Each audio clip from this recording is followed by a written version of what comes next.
Good. Good morning. Welcome to today's hearing of the Yoorrook Justice Commission. Today we continue the inquiry into land injustice, being the third day of our hearings in Block 6 here in Collingwood.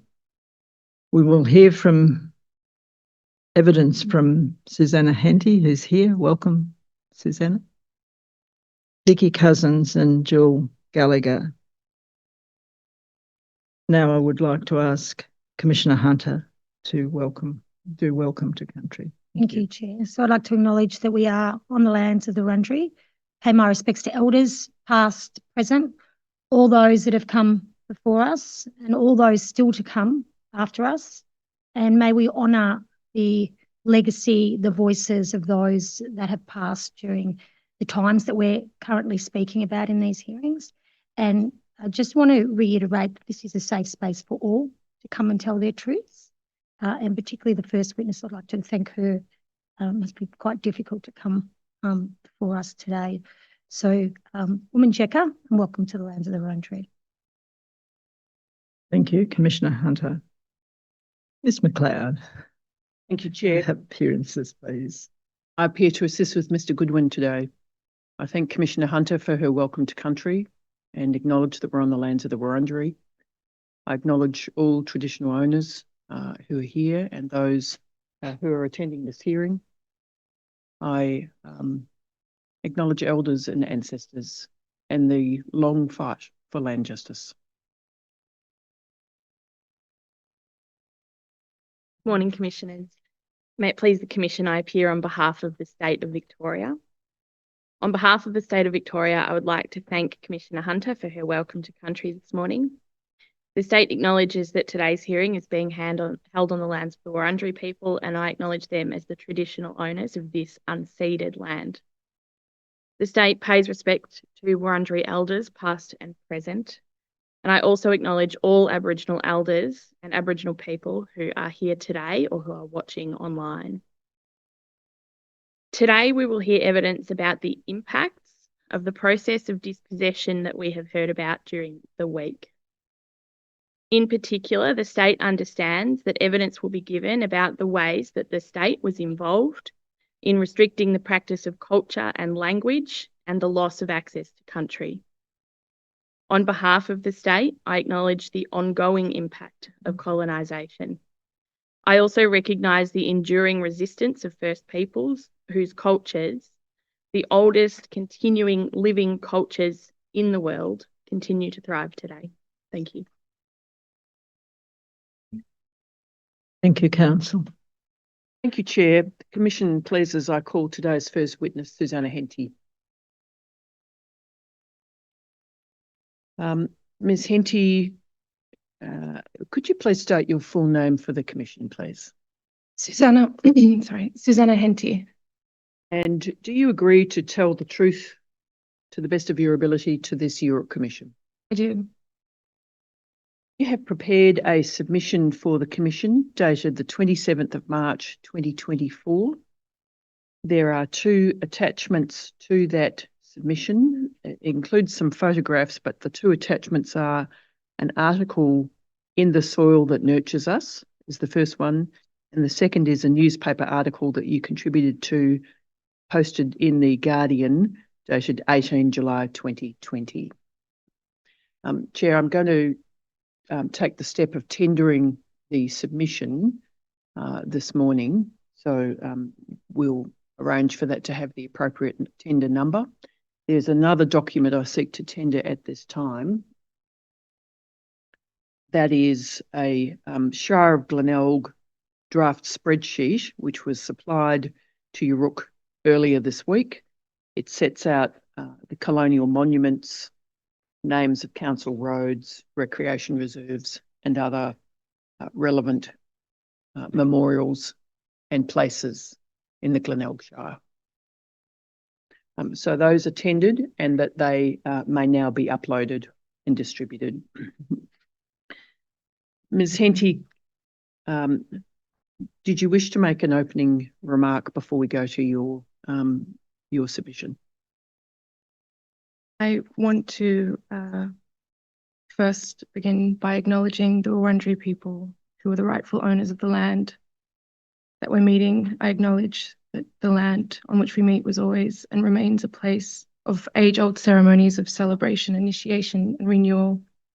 I want to pay my respects to Wurundjeri elders, past and present, and thank Commissioner Hunter for your welcome. I also want to pay my respects to First Nation people who may be present here today, and I would especially like to acknowledge Gunditjmara people who may be present. I want to acknowledge the invasion of my forefathers, and the war that ensued was a crime that continues to inflict harm, and that the return of the land and the removal of monuments and street names is just the first step in a longer process of decolonising settler Australia. I recognise your unfaltering resistance to protect your homeland's life and law, and you have my utmost respect. Thank you very much, Ms. Henty. Can I ask you to turn to your submission now? You'd like to read your submission? Yes, please. My name is Suzannah Henty, and I am a sixth-generation patrilineal descendant of James Henty, one of the Henty brothers and early colonisers of Gunditjmara country in southwest Victoria. My family has been celebrated and remembered as establishing the first settlement in Victoria. My submission details my opinion on three matters that I will address in the following order: an acknowledgement of the Henty legacy, ongoing land injustice, and colonial memorialisation. In addition, I've attached two documents, articles that I've written, published, and relating to these topics, and images of Henty memorialisation that we'll look at after this. So I first want to begin with legacy. Inheriting the Henty legacy has been a process of coming to terms with an ongoing project of colonisation. Growing up, I did not understand the crimes my family committed. The Henty legacy was rarely discussed, but there were heirlooms of in my father's and grandmother's houses, some old books, wedding dresses, commemorative cups, taxidermy animals from shooting trips in Africa. They were talismans of the family's golden era. Strangers would recognise my name, and I understood that my family was a part of the state's founding history. Only when I went to university, I began to challenge and question my family's legacy. As an undergraduate student, a Gunditjmara man gave a lecture in which he explained that his family lived peacefully until my family came along. This experience prompted me to research my family's involvement in massacres that took place during the early years of colonisation. Ian Clarke's book, Scars in the Landscape, a register of massacre sites in Western Victoria from 1803 to 1859, details massacres that took place on the Henty properties. The State Library of Victoria also holds a significant amount of archival material relating to the Henty family, including the diaries of James Henty, in which he describes the hostility between settlers and First Nations people. I was never told when I was growing up that the Henty family were involved in an organised ethnic cleansing. Yet, if I needed, I was told and I was encouraged to distance myself from the Henty legacy. This cognitive dissonance in ignoring historical fact while exercising the privilege and power to deny any involvement in genocide struck me as a particular articulation of settler colonial repression that I would later see reflected in colonial memorialisation. The second part of my submission is land injustice. The Henty family were present at three colonial frontiers on Noongar country in 1829, Palawa country in 1831, and Gunditjmara country from 1834. They first took a land grant in the Swan River colony, which they abandoned for Launceston and eventually sailed to Portland on their boat, the Thistle. Without permission from British authorities, the family illegally squatted on the Gunditjmara homelands, where they stole and damaged hundreds of thousands of acres of lands and waterways. For both the British and for First Nations peoples, this was a crime. Edward Henty was the first to arrive, and in his words, he stuck a plough into the ground, struck a she oak root, broke the point, cleared my gun, shot a kangaroo, mended the bellows, blew the forge fire, straightened the plough, and turned the first sod in Victoria. He was performing a colonial ritual, like James Cook did, to enact an invasion based on claims of Terra Nullius. This marks the beginning of the harm that continues to be inflicted on Gunditjmara peoples and their country at the hands of the Henty family, and the state of Victoria, and the settler colony of Australia. This harm is especially articulated in the ongoing dispossession of Gunditjmara people from their land and the memorialisation of colonial figures, including my family. The Hentys brought with them sheep, cattle, and machinery. After they arrived, they established a sheep run called Merino Downs and built a homestead and outstations where Aboriginal people were enslaved. The process of establishing Victoria's first settlement was a war. In June 1834, one Gunditjmara man was killed by a hut keeper on Merino Downs. In October 1838, 3 Aboriginal men were killed on Merino Downs.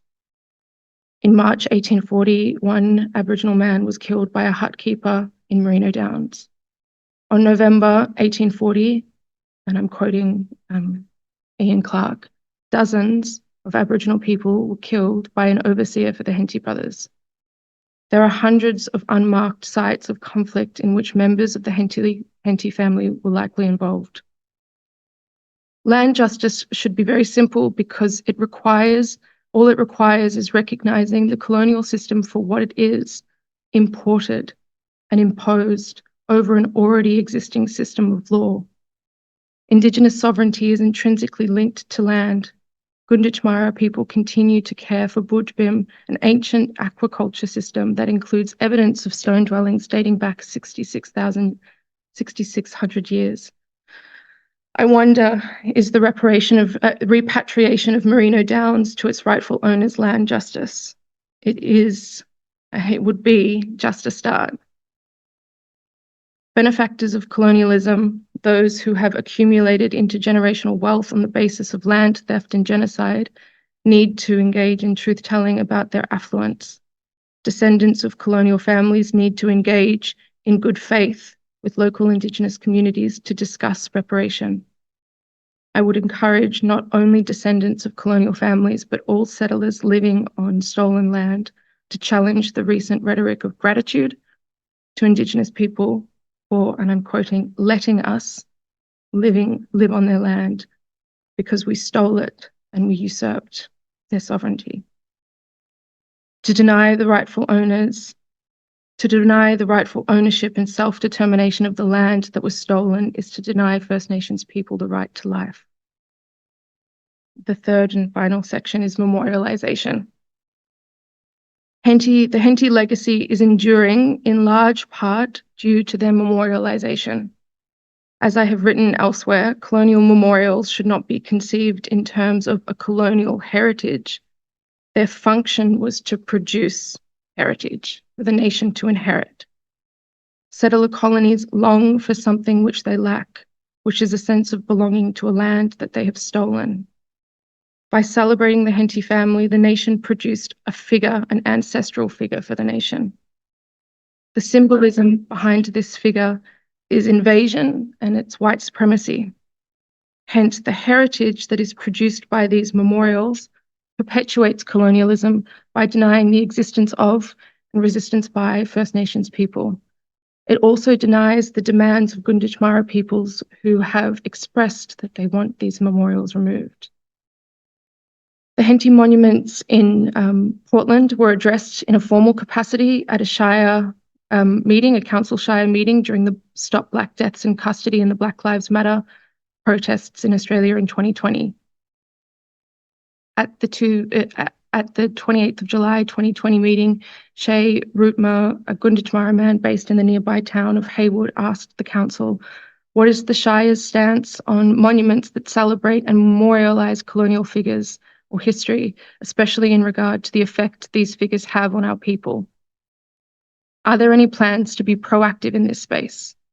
Then Mayor of the Glenelg Shire Council, Anita Rank, responded by stating that the council will endeavour to undertake a comprehensive audit to understand the nature and magnitude of monuments and place names across the Shire. 1 month later, in an article in The Guardian, Anita Rank stated that she does not know what the outcome of the audit will be when complete, while Rootma stated, "We just want them gone. We entered into this discussion now because we don't want our kids to be talking about this in 20 years' time." In 2021, Gary Young argued that the notion of memorialising an individual is inherently anachronistic, given that there is no guarantee that any consensus will persist. Though this points to the purpose of monuments, the persistence of a consensus. To question the moral character or the intellectual rigour of colonial heroes that the nation and the states have decided to uphold as heroes is to obscure a more consequential question that concerns the ongoing colonial matrix of power. The Hentys were not the first. So what then do these monuments convey? Like the memorialisation of Cook that celebrates the origin of the nation, this debate about colonial monuments in Victoria is rooted in its origin story. But this origin story is a false start. To preserve the monuments in the condition they were intended would be a gesture of faith in the colonial fantasy that the state and the nation have purportedly attempted to reverse. Because memorialising the Henty family is central to colonisation, removing these monuments is a start to repairing the injustices committed by settlers. Ultimately, I believe that Indigenous people should be responsible for what happens to the monuments, but if their purpose is to produce colonial power, handing their fate over to First Nations control would be the right choice. My personal belief is that the Henty monuments should be removed from their intended site and relocated, for example, to a museum or to a park of fallen monuments, or ceremoniously destroyed. That's my statement. Thank you very much, Ms. Henty. Could we bring up your statement on the screen, please, the attached photos, and we'll just take a look at those photos now. Page 4 onwards.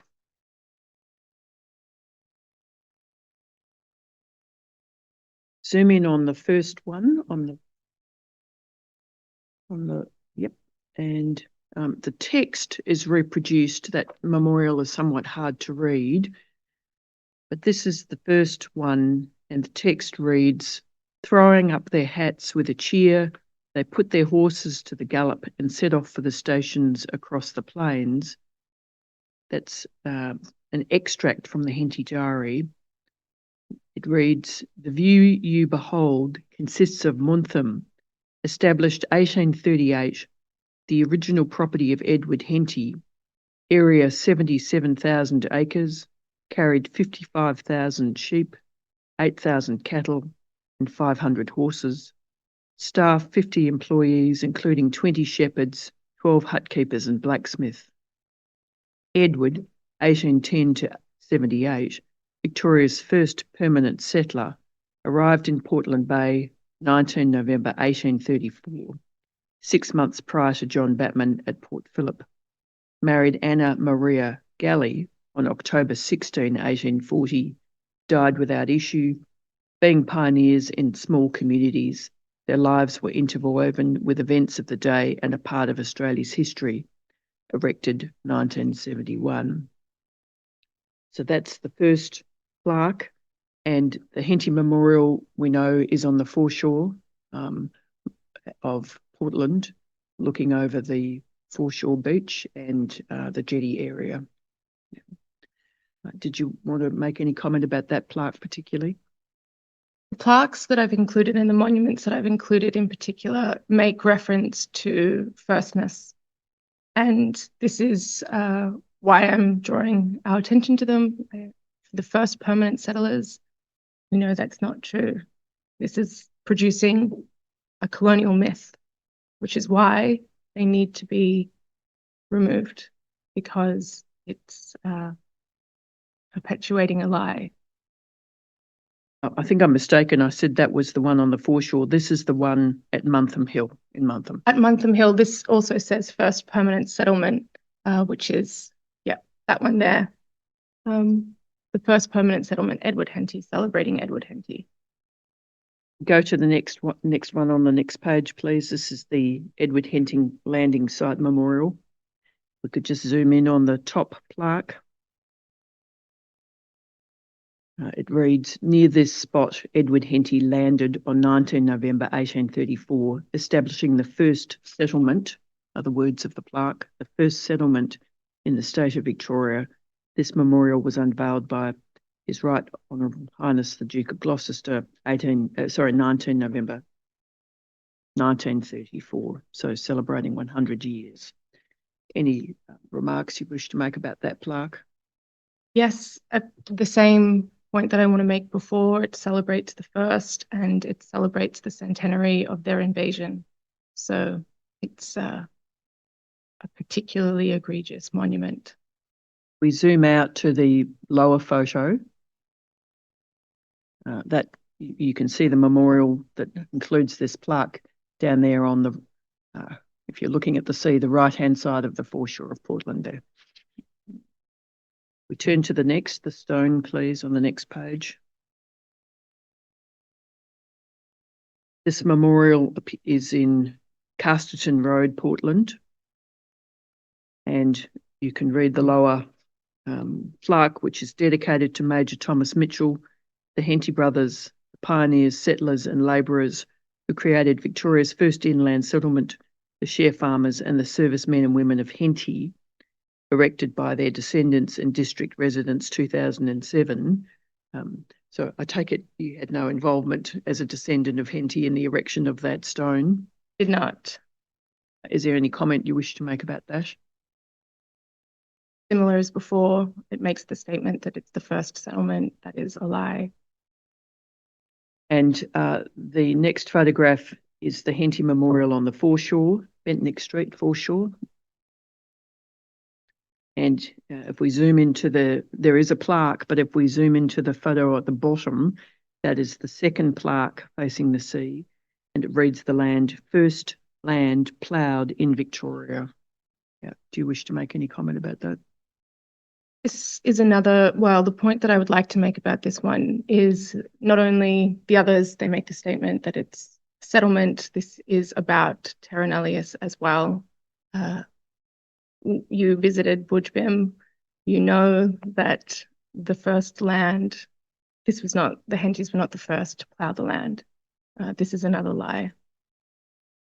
And if we turn the page, there's another Henty Memorial, which is on Davison Drive, Valley Lake in Mount Gambier.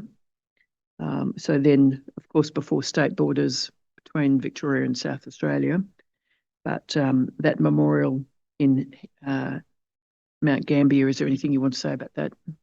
This is to celebrate a hut that was established. It's on the site of the hut of Stephen Henty, so another of the Henty brothers. In 1940, when it was erected, kids were there to celebrate the Henty family. So you can see how these monuments were really cultivating a culture of white supremacy. Just turning to the Glenelg Shire document that they've provided us with, I'm not sure if you have that in front of you, Ms. Henty, or if you've had a chance to see it, but there are a large number of these monuments erected all over the district. There are a number of council roads, including, of course, the Henty Highway. That's the main access road to Portland. A number of streets named after various colonial individuals, Dutton, Flinders, Glenelg, Henty, Bligh, Blair, so on. Many council roads, recreation reserves, including Flinders Park and other recreation reserves, Henty's Park, reserves,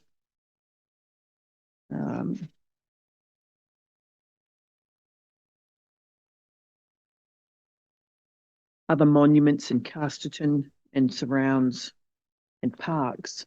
Now that's a long list. So can I invite your response to the number of memorials, place names, parks, roads and other places named in honour of those colonial forebears? Yes, I think it shows how obsessed the settler colony is with creating a narrative around its legitimacy, which is, like I said, based on lies. It shows colonial anxieties, and I think it's embarrassing. I really want the Henty family to be correctly written into history, and I think that these spaces, they obscure that.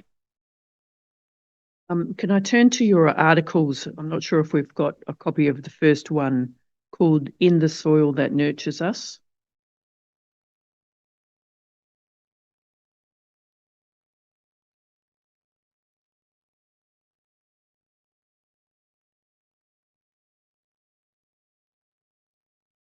So could you tell the Commission, please, when you wrote this and where it's been published?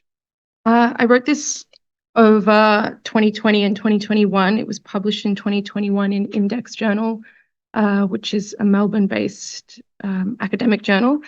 And the article looks at how monuments reproduce power. That's the purpose of the article. And I focus specifically on Thomas Woolner, who was a pre-Raphaelite artist who produced the Captain Cook Monument at Hyde Park in Sydney. And yeah, that's... Is this just a matter of interest, or is this a subject of your academic study? It's not an interest of, it's not my academic study. I look at video artwork. This is a sort of personal interest, monuments.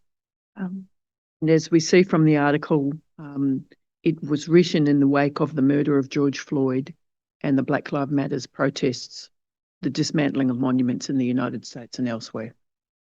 So I wrote it to think about what we could do with monuments here, what has been done, say, for example, in India, where monuments to Queen Victoria have been left to ruin, or in Russia, where monuments from the Soviet era have been put into parks of fallen monuments, to consider how other places have been removing them. And I started by thinking about why the police in Australia preemptively protected the Thomas Woolner sculpture of Captain Cook. And the reason I think that the police preemptively protected it was because of the power that it reproduces, and that it's a symbol of terra nullius. I ask you to explain what you mean by this statement. The sins of colonialism have not been appeased or redeemed is evident in their continuing return through the contestation of colonial monuments. So the Thomas Woolner Captain Cook sculpture, you would know, is regularly daubed, and it has been for decades. So that statement is to show that these monuments continue to produce power, these monuments continue to be challenged, and that the sins of colonialism have not been appeased, they have not been redeemed. This is the process that we're in now, I suppose. And they continuously return in the Henty monuments as well have been, don't want to use the word vandalized, but they have been daubed with writing "Sovereignty Never Ceded." This shows that these monuments continue to have a damaging impact. You wrote an article, can we bring up the next article, please, in The Guardian, or contributed to that article in The Guardian in 2020. Was that around the same time as your publication? Yes, this was around the same time. This was 2020, and it was the first time I spoke about the Henty family publicly, and I described what I said today in my statement, how they arrived and what they did, and that they have been taught about in schools and incorrectly. I was told by my high school teacher that we were pioneers. This is the rhetoric that is used. And I wrote this article to say that it is absolutely time, well past due time, that the Hentys be put in the right historical context. Is that what's motivated you to come and give evidence today? Yes. I also have been asked by a Gunditjmara person to contribute as well. I was told that I should consider this, and then I was approached. I'm also motivated by the fact that I have been told, like I said in my statement, I have been told that I can distance myself if I want. And I think that this is horrible. I think it's embarrassing, and I don't want to do that. There have been 5 generations of Henty family members who have not said anything, and I don't want to be part of the 6th generation who doesn't say anything. Commissioners have any questions or Ms. Henty? Thank you, Ms. Henty. I notice in your evidence you talk about memorialisation, and further evidence you talk about that sort of insistence on this firstness, and then as memorials as parts of power. But I was particularly struck by a sentence where you said memorialisation functions to produce heritage for non-Indigenous places and to engender a sense of belonging. So I'd like you to just to talk a little bit more about what you mean by that. I think because settler colonies really have no legitimacy, they need to create stories. And the Henty family were one of many. And they have been chosen because of their status of firstness to, like I said, to kind of create an ancestral figure for the nation state to sort of, to have an inheritance. But it's not heritage. It's not actually, maybe it's heritage now because the state says it is, but their function was to kind of create heritage, to manufacture heritage. Yeah. One final thing, I'm just amazed that, I mean, I know that sort of many of these monuments are from the early parts of the 1900s, but we had one in 2007. So this is not a historic pattern of behaviour, it's continuing to the present. Is that right? That's right. There's also, on that, in 2019, there was going to be an exhibition that celebrated the Henty family in Portland, and there was no consultation with Gunditjmara people. So they are continuously, they continue to be celebrated. People want to celebrate the Henty family. Yeah. Could I ask a question? Do you think there's any opportunity for people from your family to accept any, I don't know what the right word is, engagement with the Henty family about what really happened when they came here? Is there any? Yeah, my sister does. My sister and I, we talk about it. We're not proud. My broader family, possibly. I know that there are members of my family that are proud to be Hentys. I think it makes them feel powerful. I think that it makes them feel special. I would like for them to reframe that and reconsider what that means. I hope so. Thank you. In reframing, do you think there could be some kind of contribution to the education of people in the local area or in the education system about these things? About memorialisation and about... I can't think of anyone in my family immediately who would. But yeah, I would. Thank you very much. And thank you very much for your presentation. very important to us, very important. And I'm sure it's very important to people who are online today to hear. Thank you. Henty, I've got two questions, if I might. The first is that your analysis of the process of memorialisation, am I right to gather that that actually comes from partly an expertise in this area, that you are by occupation an art historian? Yes. Yep. I guess. And the other question I had for you is, do you have connections with other prominent settler families who share the same doubts about pride in so-called heritage? I don't. So you don't know whether there is an acceptance in those communities of the types of issues that you've spoken about? I do know that there is a descendant of Angus McMillan who has spoken publicly about rejecting the legacy of terror that she has inherited. And I'm involved in a project with Genevieve Greaves called Descendants, and I will likely meet more descendants in that process.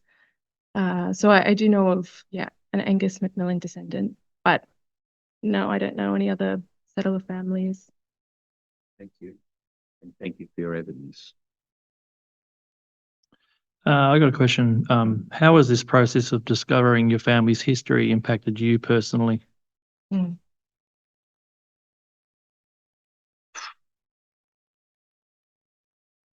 How has it impacted me? Oh, it's impacted.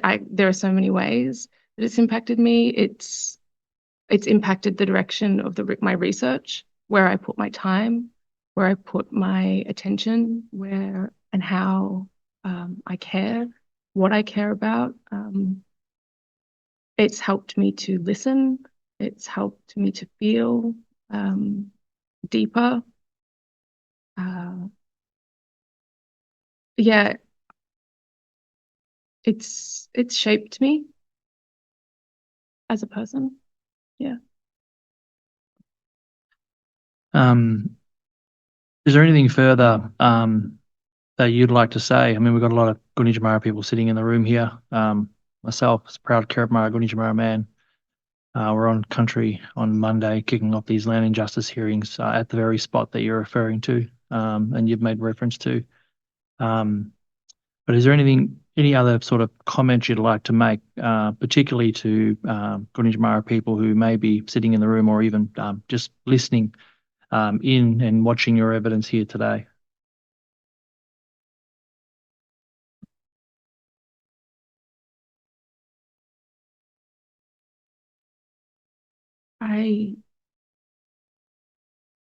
I guess I would need time to think about it, I guess, but I want to say sorry, and I am sorry for what my family did. I want to, like I started with, I acknowledge that it's ongoing, the impact of what they did. That it was wrong, that it was illegal, that it was a crime, and I want to help reverse that if I can, and I will, and I will be here to do that in whatever way. So you're open if Gunditjmara traditional owners invite you to country to meet with them to talk about your family's history, and you're open to being a part of what next steps may look like, and whether that be advocacy or as well. Absolutely. Me being here today is one part of a longer process, and I'm going to be around for that wherever I'm needed. if I'm needed at any point. And I also am prepared to be told to shut up as well, and when not to talk. I know that that's important as well. I want to know how I can be of use. And when was the last time you were on My People's Country? Many years ago when I was young. In fact, there was in my family a tradition that sort of ended for the father of the family to take the children there, each child individually. So I haven't been there for a very long time.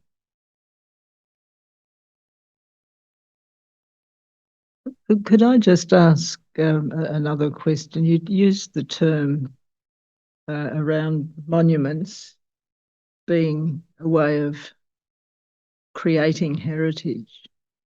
So it's a foreign concept to me as an Indigenous person, because our ancestors on their country, our heritage, and all that that means in life. So it's a very different kind of thinking, isn't it? That things are made. Did you want to say a little bit more about that? I'm grappling with it a little bit at the moment, given how you said that before. Yeah, I realize now I should have a better way of describing it. I think the monuments expose themselves by saying first.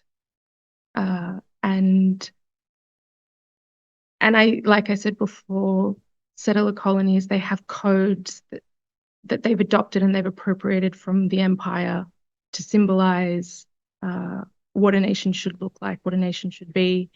And they used those codes and heritage, monuments, memorialization, families and figures to celebrate are those codes. And that's what was used here. They were used here to produce a heritage for people to feel like they belong where they don't. Very much. What do you think justice looks like in this context of what we've discussed today? I think truth-telling. I think the return of the land, treaty. I also am very hesitant to give my opinion on these matters because I don't know if my opinion counts. I'm, like when the exhibition in 2019 was held without any consultation, and someone contacted me and said, you need to use your name. And I realized that my name still has power. And I think that reversing that power, I would like to not have that power. I would like for the Hentys to be put in the right historical context. So reparations, return of land, treaty. We could go further. Borders, states, nations. These are all important systems of law. But I think that the return of the land that was stolen is the first step. Yeah. And what is your views on how Victorians should educate themselves through the true history of Victoria, some of which you've shared here today? I think all settlers are responsible for questioning how it is that Australia came to be. They are responsible for thinking about whose land that they're on, putting into question the power that they have, educating themselves. It's a big responsibility. I don't think that it's just for descendants of colonial families. I think that that's a responsibility to all settlers. So what do I think their responsibility is? I think it's also to talk with local First Nations people, put their hand up to the abuse. And do you have any views on how our curriculum and the education system needs to change to enable that? Yes. I think we teach my education, genocide was not mentioned, ethnic cleansing was not mentioned, war was not mentioned. These words need to be used. If it makes people feel uncomfortable, that's the sins of colonialism returning to haunt us. I think that these words should be used. People should not be afraid to use these words. I think that, I teach Australian art history. There's a big question about where do we start that whole story? Do we start 60,000 years ago? What does it mean to incorporate Indigenous history into the Australian nation? Should we not even have Australian art history? I think we should, radically shift how the history of this nation, the state, was established, especially by taking away the word first. And settled. And settled. Commissioner Lovett asked you what justice might look like, and you've offered a response to that. Can I ask you what closure might look like for you in terms of your family's legacy?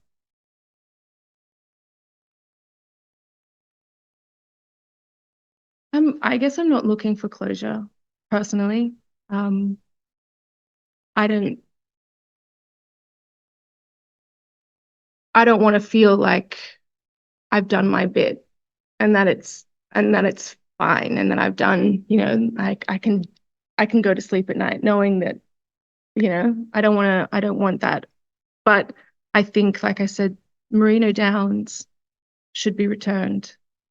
Absolutely. I do not want to see the Henty Highway. I don't want to see a town called Henty. I don't want to see Henty monuments. I don't want to see the lies of first settlement, first land plowed.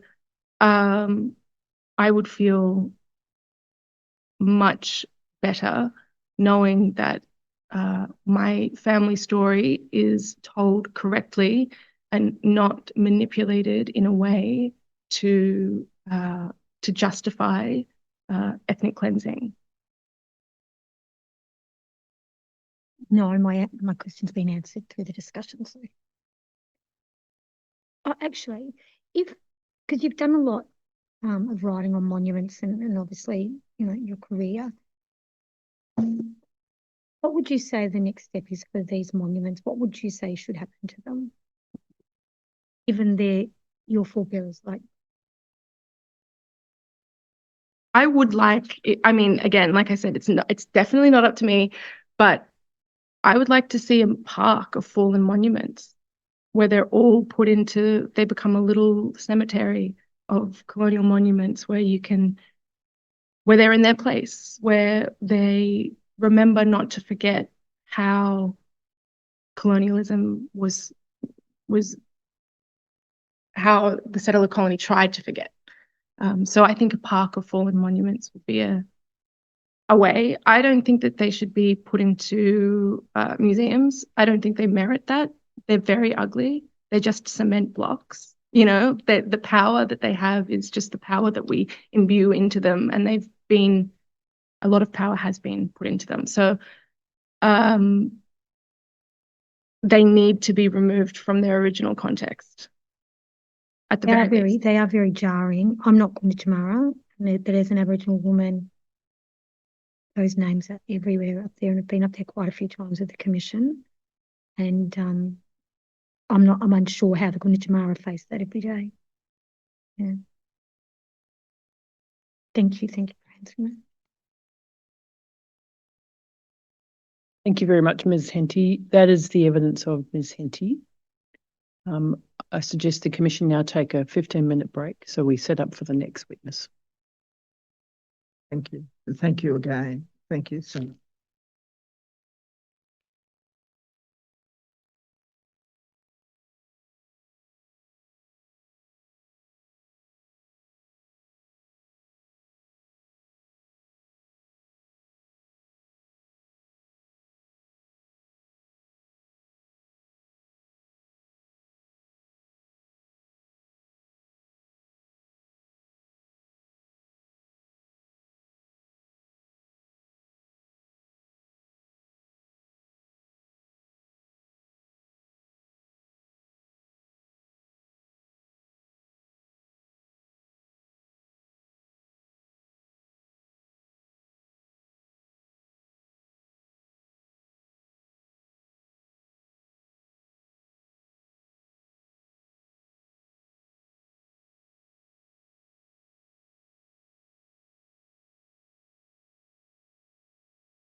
you.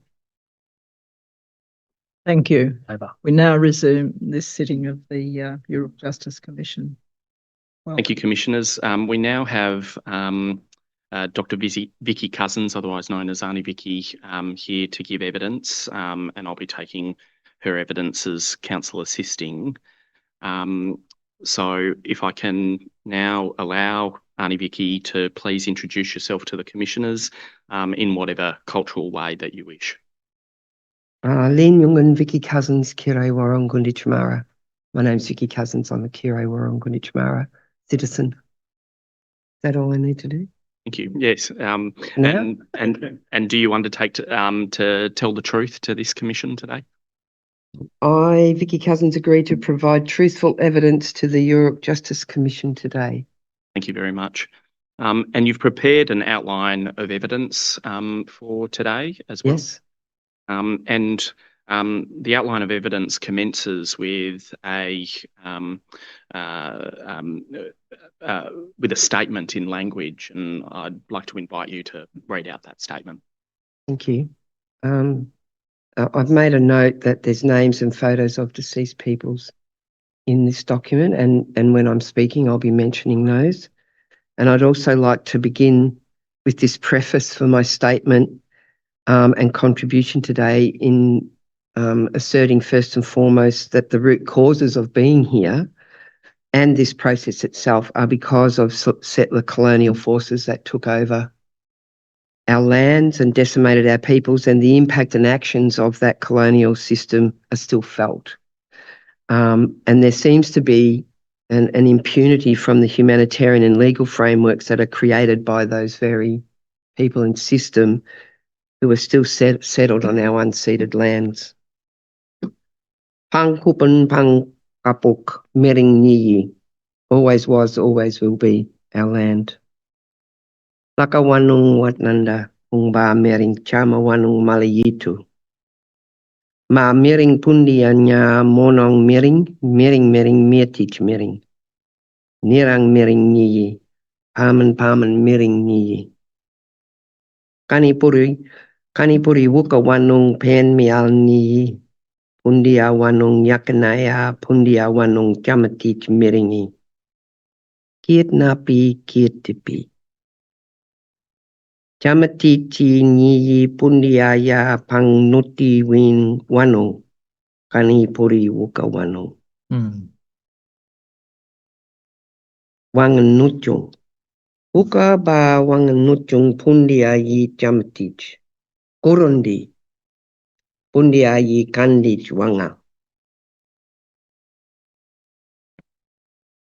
Yukapa. Matawi Gil. Matawi Ki Kian Miringi. Kian Kampati Liepin Miringi Kawin Miringi. Angma Nutapanawing. Mana Narakitung Nantapeg Narakitung. Kanipuri Wuka Narakitung. Laka Wanung Nirang Wurung Ni. Liepin Wanung Nirang Wurung Ni. Kawin Wanung Nirang Wanung Ni. Kian Tupu Wanung Mireng Ni. Kian Tupu Wanung Mireng Ni. Ma pundi acan kan kinan pa din murup natung naning ni murup miringi. Miringi nut. Miringi pinich. Ma nut pa pinich. Munga watan namatich. Nunampi watan pang wangan. Nyamatich nanatin ni. Nyamatich nanatin Miring ni, liepin ni, kui ni. Wata wanung watnanda.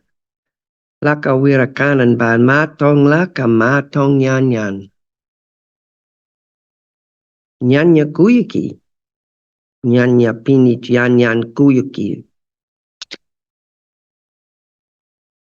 Wanta kangu wuka wanung karapitin nyayi. Nyamatich prangwangan nalung ja.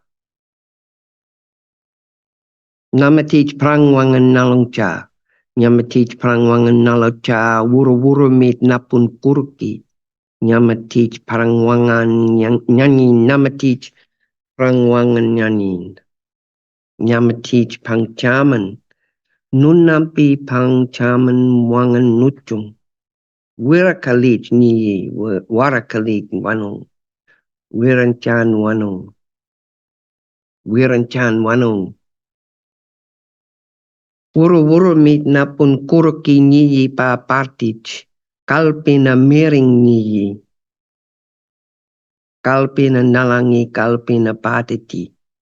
Warakalik niyi. Warakalik niyi.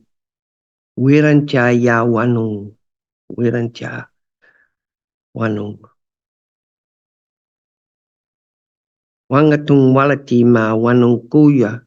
Wirakanan miring niyi.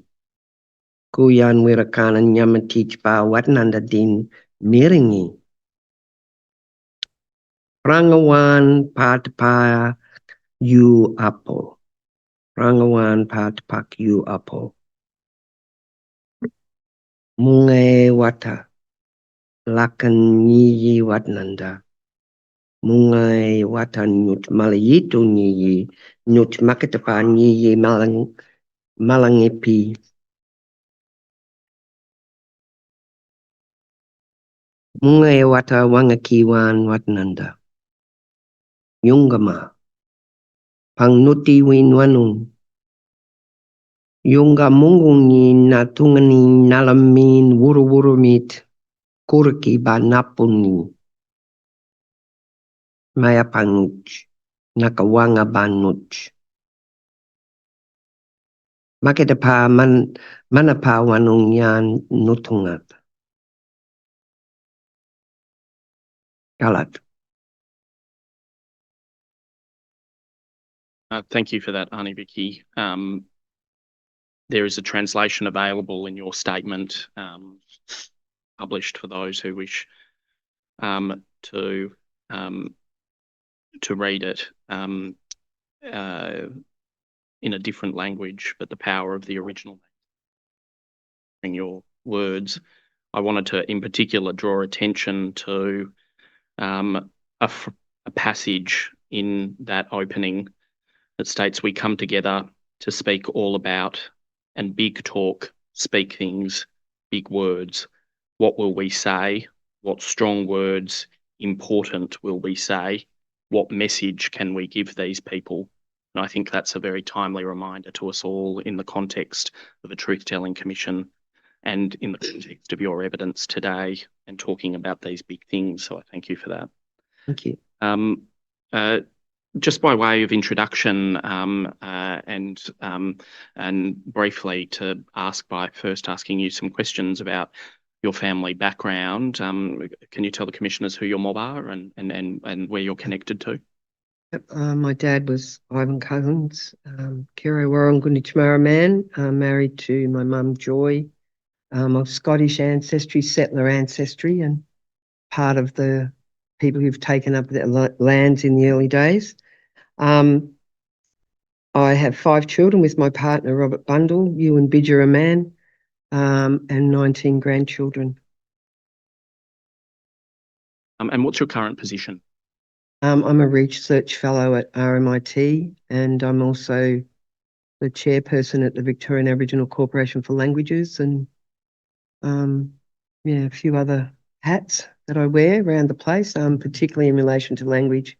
I'm on the Closing the Gap Policy, National Language Policy Partnership group, discussing language and language rights and policy and the like with the federal government. So I'm having a good time there. And also on the National Language Directions Group for the International Decade of Indigenous Languages, which it is now, 2022 to 2032. So. And what's your research focus at RMIT? My research focus is, it's actually a DECRA project. I received a Discovery Early Career Research Award from the ARC, so I'm focusing on language revitalisation in family clan groups through an immersion, which is, you know, something that's very difficult to do when you're revitalising your language and there are no fluent speakers. So, but that's my current focus main project besides other stuff I do with VACCHO and language writing. So the language words that I read out, I wrote and translated for actually the Eastern Maar Native Title Recognition Statement, and they're used today with permission because they're very relevant in this circumstance to be, you know, speaking in this space. So I do work with Deborah Cheatham on the Yimrala Wars translation, and I do a lot of language development work. You've prepared a family history for Yoorrook with your cousin Ash Couzens, particularly about your pop's life on Framlingham Mission, which is attachment 1 to your statement. So that will form part of the public record and is before the commissioners to refer to. But just briefly, I wanted to give you an opportunity to tell the commissioners what you know about your pop's life on Framlingham Mission and your family's life on Framlingham Mission. Dad and his brothers and sisters were born and lived there for a good while. And Dad's mum's Gundi Chamara from the Winters line over Lake Condah, so I have connections right across Gundi Chamara and the Maar-speaking nations. Pop, the mission, the Framlingham Mission was divided up into like lots, and different family groups got lots, and there was meant to be people meant to farm, and there was new houses built, and Pop and his brother, Uncle John Couzens, and his brother-in-law, Uncle Tommy Clark, Nan's brother, were part of, and I don't know the other members of the committee, which is another research project, on the Aboriginal Progress Association, and there appears to be lots of chapters, and something I really actually do want to look into. And it was around the time when, you know, William Cooper and Jack Patton and those guys were getting around the country for that initial day of mourning in 1938, and they were talking to communities, and Pop was the secretary of the Aborigines Progress Association for the Framlingham Mission, and he wrote a letter in 1940 to the Warrnambool Standard, letters to the editor, and actually got published, and it's in the document. But so he was that up actually. That's on page 18 of your. Yeah, he's you know, his kind of activism and thinking then, along with his brothers and others, no doubt, at the mission, in that kind of resistance. And he uses a phrase which I find it's such an understatement. Two particular ones where he refers to how the women folk get upset when the welfare board comes to check if we're looking after our children, we've got clean houses. I think that's a very polite way of putting the trauma and distress felt, and also about his, you know, being driven, that we're being driven by the European settlers in how we live and what we do, and that oppression. And he mentions that, and how he's fed up with it. And not long after that letter was published, because we had to pay rent, which is ludicrous, in your own country paying rent, when you couldn't get a lot of work anyway. Back in those days, it was hard. So him and his brothers and that started refusing to pay the rent as part of resistance. And then after a while, he went from being a model citizen on the thing to being a bit of a troublemaker, according to the records.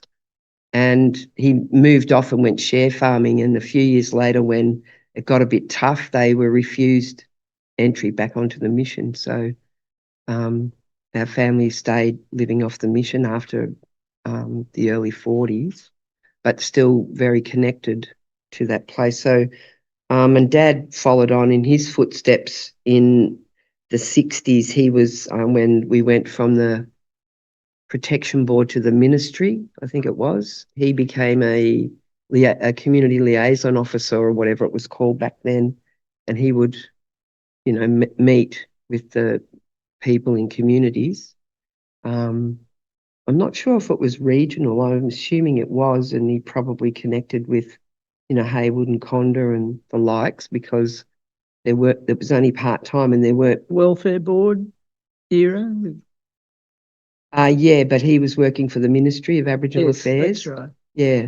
And so he would be like representative and advocate for issues. And later on he worked, he was on ATSIC and he's worked in numerous things for, you know, 40, 50 years or something as well. So, yeah, we've got a bit of that. And I'm, you know, definitely following in their footsteps and trying to make sure that I keep fighting the good fight and representing and advocating. Because a lot of the issues he's written about in that letter are still the same. Housing, you know, government contracts and funding that doesn't hit the ground in communities. Yeah. And to your point that you made earlier, and we've got it on the screen in the second column, powerful words from your pop. I do say that we would be better off if we were left alone instead of being ordered about and complaints made about the dirty houses. This talk makes the women folk very annoyed. We have been in our homes now over 12 months and I have never seen any of the new homes dirty. People of Warrnambool and District think it is a great life, but to have visits paid by one of the board members and then comments made and printed in the paper when they hold their board meetings makes one feel miserable. We might be told to do a few things, but we won't be driven by anybody. Mm-hmm. Yep. Pretty much sums it up. And there's also a photo I think we had on the screen of your pop with William Cooper and others. Yeah, his wife and sister and the like. It's up at the museum. And I got the letter from my cousin Libby Clark, who's our cousin. Her mum married my dad. Her mum is my dad's cousin. She does a lot of research, so she found that letter. And so you mentioned that you follow in their footsteps. Where did you grow up and what was your childhood like? We were born in Warrnambool and lived in town because, like I said, we didn't live back on the mission. Well, some of the family members did, but we would visit, you know, out there at times, for mostly on the weekends. Get to drive the car, you know, when you're like 9 or something. It's pretty good. So we lived in town and Dad worked, always had a job, and he did, like I said, the liaison role in the weekends. And then in 73 we moved to Geelong, following quite a few members of the family who'd already moved down there for work and stuff.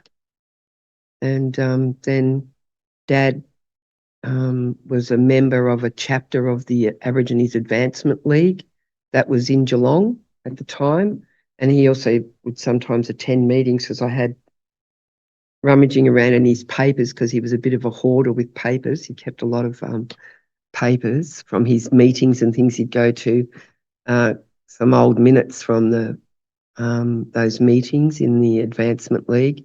And he would meet with, because in Geelong in those days there wasn't an identified Aboriginal community like you would get in other areas, because of the nature of colonisation, that any no known right or wrong people were in the vicinity, and there was not an identifiable group at those time in the 60s and 70s. So he was meeting with, but there was a really large number of families with adopted children from all over Australia, not just here. And we had a big home where there was a lot of kids, like Ballarat. There was a big home in Geelong. I forget what it's called. Not Glastonbury, that's the festival. Something like that. So he would meet with those families, because there were several families in Geelong who really wanted their Aboriginal children to have contact with other Aboriginal people so that they could retain some type of identity, notwithstanding that they're not growing up in their own cultural environment and on their own country. So he would meet with them and talk about, and we probably did a few events, and a couple of other Aboriginal people that I think May Owen and Leo Muir and that became involved. And then in the late 70s, Dad started the paperwork and rounding up people and to go and, because sometimes you might see another mob, you might know them around town or something. So then we went looking for the rest of what other Aboriginal people, and he set up what was then the Geelong and District Aboriginal Cooperative, and got changed to Watherong later on. We used to run chook raffles, pay the rent. That was funny. And so I became actively involved in that, and went on my first board of directors, which I think I told you, Tim. I was also the secretary and had to do the minutes.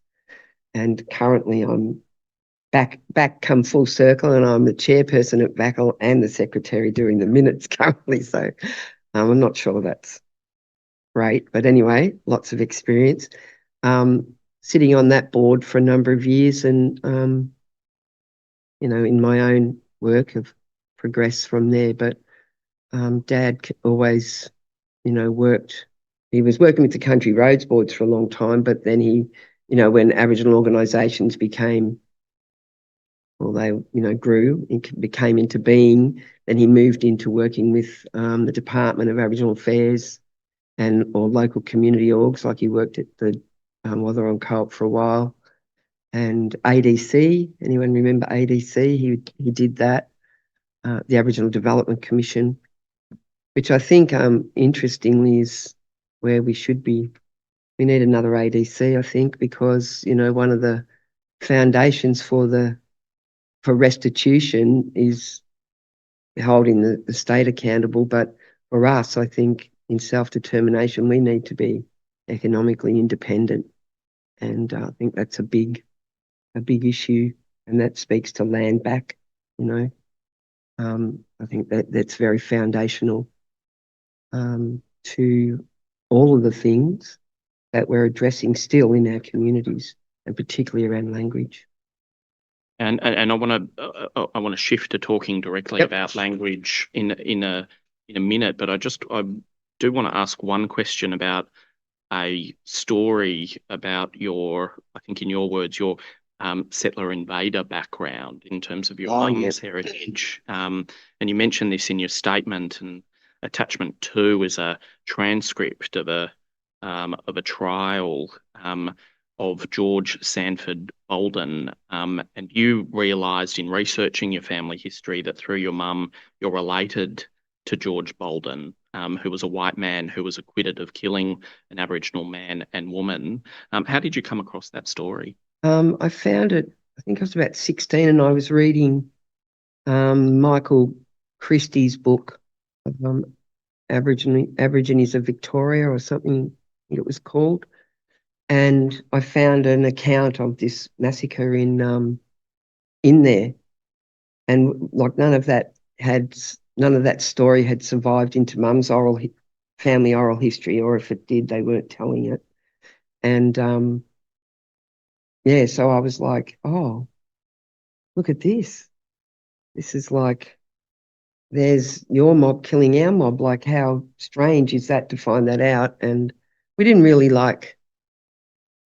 have a big, big conversation or that. But yeah, I was very aware of it, and I'm interested in the transcript you gave me, because I have never read that until you gave that to me. So it's one of those things you have on your to-do list that you might want to find out one day or follow up, but it's not been a high priority because I have prioritised other things. But it's very significant in and of itself and in these times now when we are bringing these stories to the fore and sharing, because I've seen a bit of the previous witness, from the settler side of those kinds of stories. And And in our country, and I'm sure in other places, but we certainly have a lot of documentation of these kinds of things happen across the West and in Gunditjmara country. There's a lot of records and place names and things that are, reference to these times. And interestingly, with my great grandfather and his brother were part of the Aboriginal cricket team, who come from the West as well. And we were having a meeting because Cricket Australia wanted to do a story on it, which is great, but I want it to be a proper truth-telling story, not a happy Disney blackfellas go and play cricket at the MCG, woohoo. Nice. And I don't think they do either, but we had a meeting, but it was interestingly, because I hadn't actually thought, but at the same time, these guys were being smuggled out of the country to go and do this, what would have been an entrepreneurial money-making mission for the people who sponsored it. What was his name? Can't remember his name. A non-Aboriginal man. Anonymous. No, he's not anonymous. Smuggled them out of the country at the same time when some of these incidents, like the massacres and those violent confrontations, were still happening. They weren't finished. So it's a really, it's a lot to think about and for people to consider and to, shift the paradigm and the thinking on both sides of the thing, Vicki, can I ask, do you want to say the names of your ancestors that were in the team? That were in the cricket team, yes.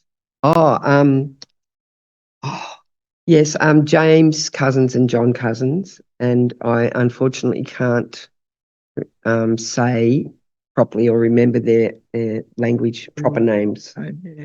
I only know off by heart their English names. So thank you for asking. Thank you.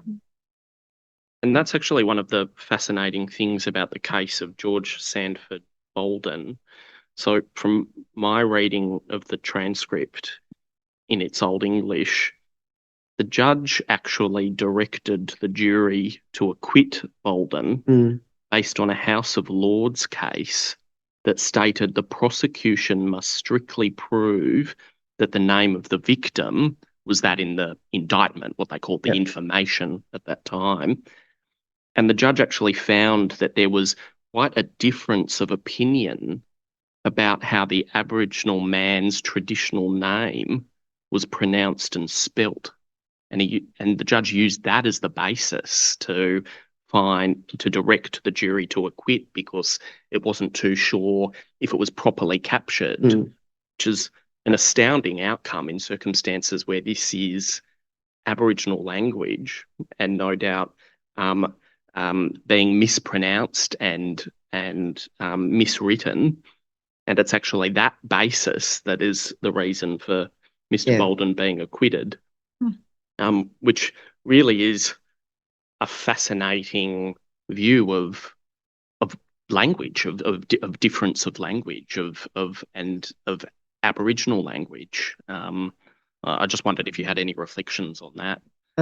Well, it is, and it still speaks to the lack of understanding from the Western perspective, or even their will and intent to try and understand. I mean, there were some people in those times who were fighting and supporting our people, but and the way things are written down and how they're heard by a Western European English, whatever they were, hearing it and writing down. And how do you write down sounds that aren't the same as in English? It is a difficult thing, but it also, to me, speaks to me of the lack of justice in the so-called justice system because, when were we officially legally able to provide evidence that was recognised or valued, and then how the system will allow justice to not be served on a technicality such as what you've described. Like, I find it that astounding, the discrepancies of the system, that I think from then and now nothing much has changed, because I just see the system not offering any protections at all for Aboriginal people, Aboriginal and Torres Strait Islander people. And it's interesting you mentioned, so the famous Redmond Barry defended Mr. Bolden, Redmond Barry being the judge that eventually, I think I'm right in my history, sentenced Ned Kelly to death. You made an interesting point about reliance on Aboriginal testimony. So Redmond Barry attacked the capacity of the jury to take evidence from a 10-year-old boy who witnessed the massacre, based on the fact that he was essentially a savage and could not be trusted to give truthful evidence. So that speaks to your point. Yeah, and that's like in my preface about the root causes here of why we're here today doing our truth telling of that the European ontology of the time and how they think, and it's still pervasive in the current system. So now turning to the importance of language and your work and research on language. You mentioned in your statement that your dad started your family's language journey in the early 1990s. How did that language journey start, and where did it take you as a family? Well, he was, I think, up in Dampier in Western Australia attending an ADC meeting. He was the only Aboriginal person in the room who couldn't introduce himself in his language. And that was a real catalyst moment. His interest in creating a community organisation was around, social and cultural issues, not necessarily health, welfare, but that's what we were told we had to find to set up an org and to receive funding. You had to find the deficit formula of health and welfare and those kind of things. You couldn't just have a cultural centre.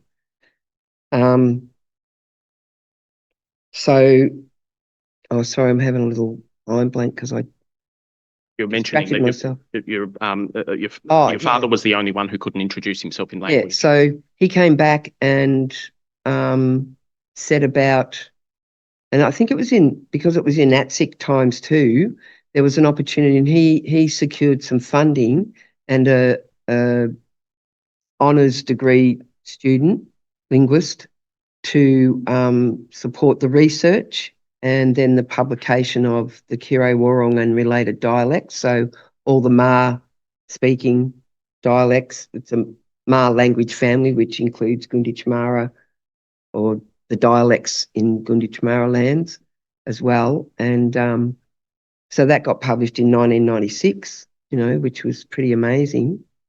And that give all of us, all Gunditjmara Ma-speaking people, access to our language, which we didn't really have. Hence my kids' names, except the last one, were all in someone else's language. So we had first time where we were able to access our language in a way, besides a few words in community or expressions and what we use in Aboriginal English to express ourselves. That was the first time we had proper access. And what made you so personally passionate about language and language revitalisation? Well, I've always had a bit of an interest penchant for languages, and hadn't really sort of formalised that. And then when Dad had done the dictionary and I'd returned home to Warrnambool in 1999 with my family, I got active then within the community because we had our own little language committee in Warrnambool, and we were doing some stuff, and then the rest of our mob started getting activated. Not that they weren't, but actually looking to do more in language. So I set up a regional committee. We had a regional one incorporating Portland and Hayward and Hamilton and Warrnambool and Fram. and the Coolidge and Guttabanud. And I used to do, it was all unpaid. We didn't have any money because there is no money in language, just saying it again. There's no money in funding for languages. So we used to do lots of things, like you can do a health program and, you know, integrate language into it, or we do an arts program and always bringing that language in and bringing greetings. So all the staff will answer the phone and just small steps. And the more I done, and I just became really, really deeply connected. And my understanding of how language is central to everything, because it's the repository, it holds all of our knowledges, our laws, our custom, everything, our kinship networks. And so, you know, and I've seen that as we if we can have our language, then our that reclamation and revitalisation of our knowledges and practices is, because it's languages across all parts of your life. So, yeah, and I just love it. And you're currently, as you mentioned, the chair and secretary of the Victorian Aboriginal Corporation for Languages, or VACCHO. Can you tell the commissioners about the purpose and history of VACCHO? Yeah, VACCHO was established in 1994. Uncle Sandy Atkinson pulled $50 out of his own pocket and paid for the registration, as you did in those days.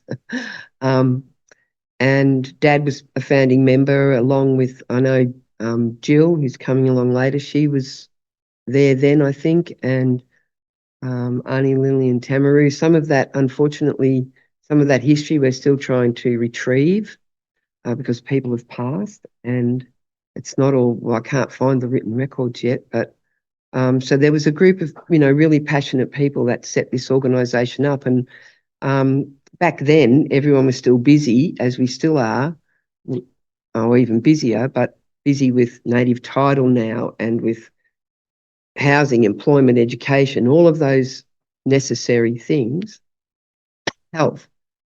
And language has always been this little brother, little sister kind of thing.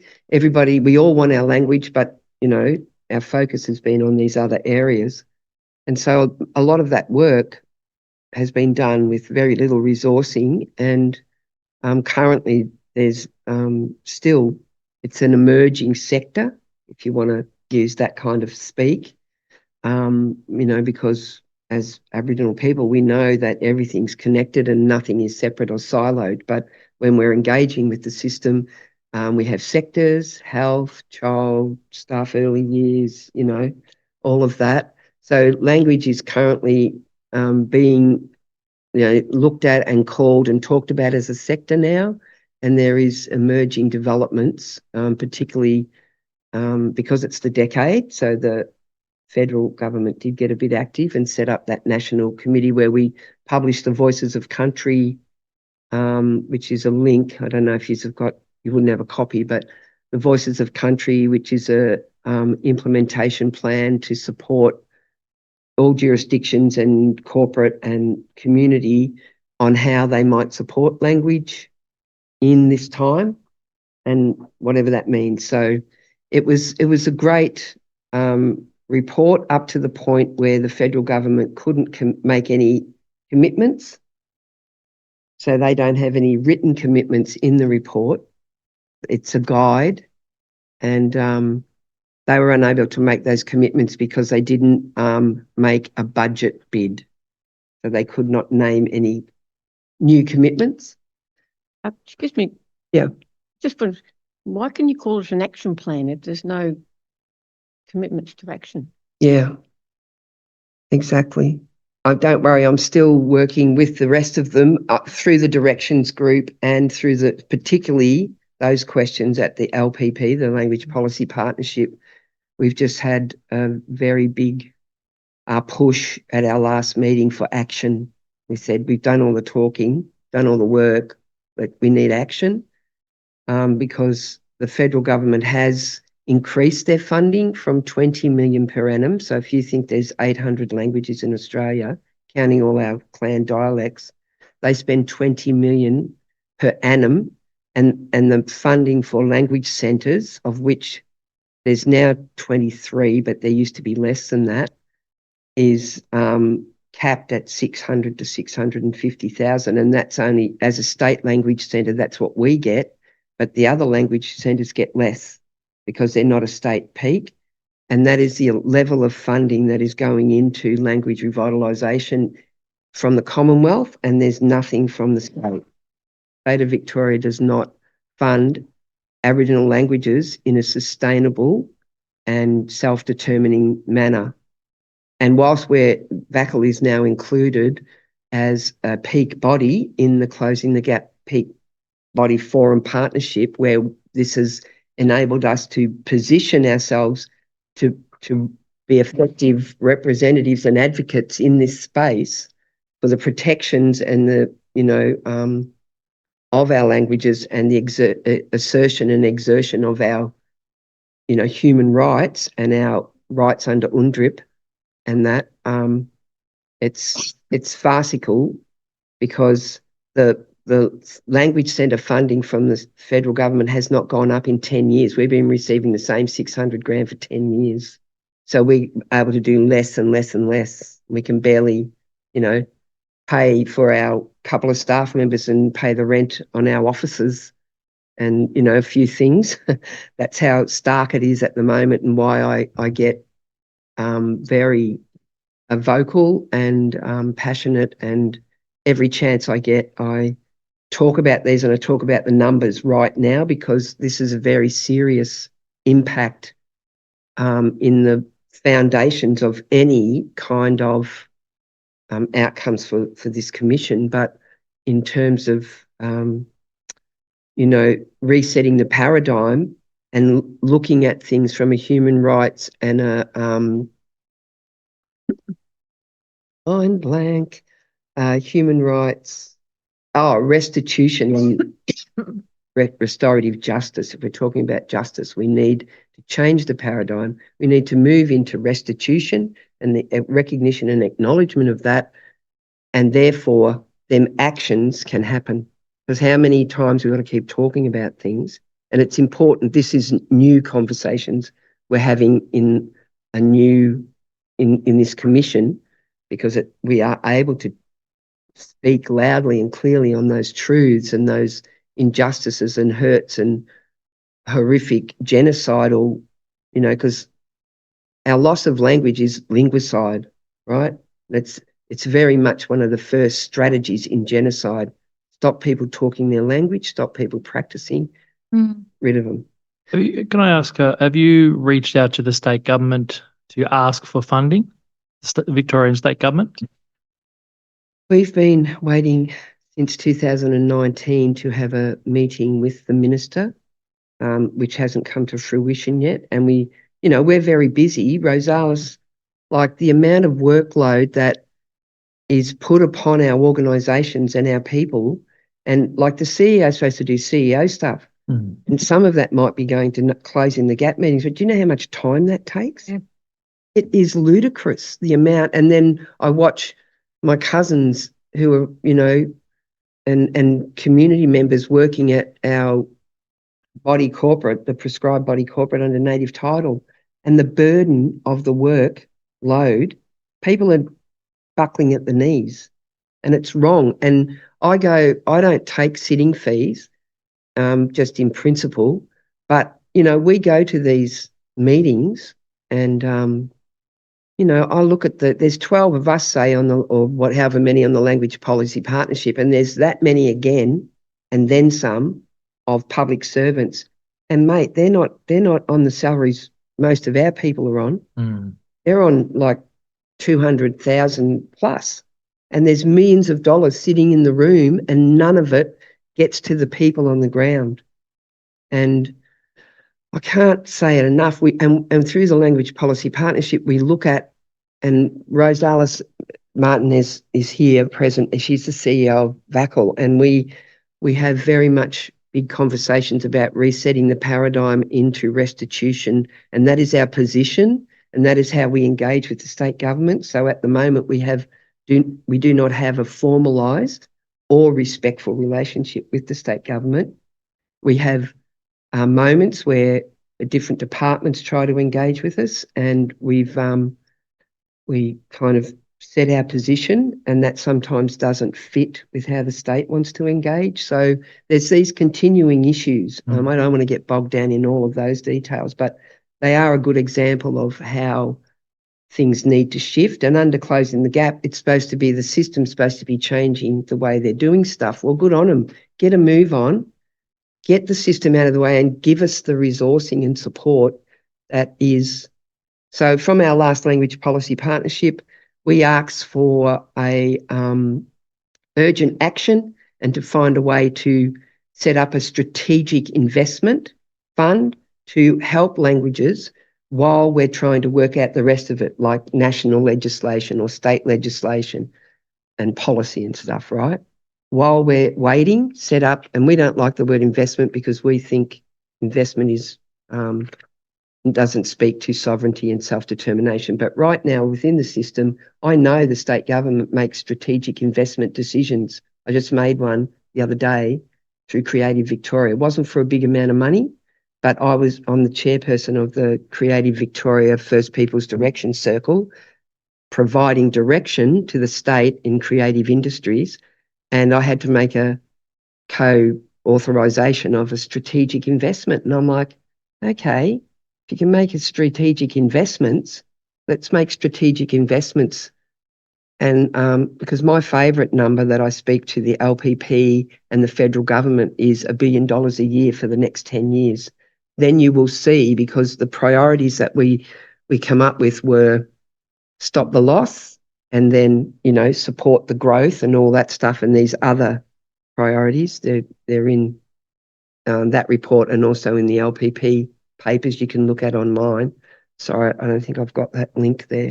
No, I've got them here. Stop the loss, Aboriginal and Torres Strait Islander communities, a centre, caring for country, intergenerational knowledge transfer, truth telling and celebration. Are they the ones?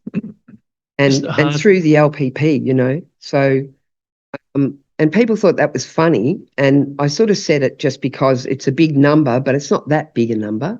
Like, there's a lot more money floating around in the world, and the government can send $1 billion to Israel, and they can spend $4.5 billion on nuclear submarines and pay it to a British company, and they cannot find even the moment to go to a budget bid to provide support for our languages. It's continuation of linguicide and genocide, and I know the people are genuine. When you're sitting there, generally speaking, most people are genuine. They're there trying their best, but the machine and the process is still not set, and they're not really moving anything, and I pulled the $1 billion, and then Rosales is a complete research genius and rummages around and finds out lots of information. For example, Spain spend about $1,300 per annum per head on language. So if you take that figure, because Australia is like about $18, is that right? Something really, really poor at the bottom of the list of how much we spend on language, not just Aboriginal languages. If you take $1,300 per annum and you multiply it by 800,000 or 900,000 blackfellas, there's nearly $1 billion. So it wasn't far out. It was a good guess. And what we need is that economist to look at, and the Productivity Commission's just slammed everything, with Closing the Gap. And, we sit there and we talk about the funding models and the formulas, the number crunching. Well, yeah, let's do that, because they're the mechanisms that you get to pull the lever and the dollars come out, a bit like that pokey machine. Ka-ching. I don't think the numbers come out very often. No, they don't. Well, same for us then, isn't it? No difference. So there's all of these things that we're trying to work with the system and the knowledge that we have now and the people that are helping us with all those expertise, but there's not enough action. It's like it's imminent. People are dying. Our old people are dying. Can I just ask you this? You said the people are genuine. That is, the policy makers are genuine. All those public servants who are sitting opposite the table, they're genuine. And we've got 2 or 3 policy documents, but no action. Have you got any insight into what we did? Because this seems to be a recurring story in every area. You know, you've got people expressing the right sentiments and genuine people. Mostly, you think, yeah. You think, but nothing comes out the bottom of the pokie machine. Yeah, well, for me, when that happened, for the National Directions Group for the International Decade of Indigenous Languages, that report, they came back with a list of commitments, but none of them were new, none of them had any money attached to them, and none of them meant anything. All it said was continue to support, increase support. Didn't say how much or when or how. And I just went, I do not accept them and I will not put my name to this report. And everyone else of us agreed. And so they took them back.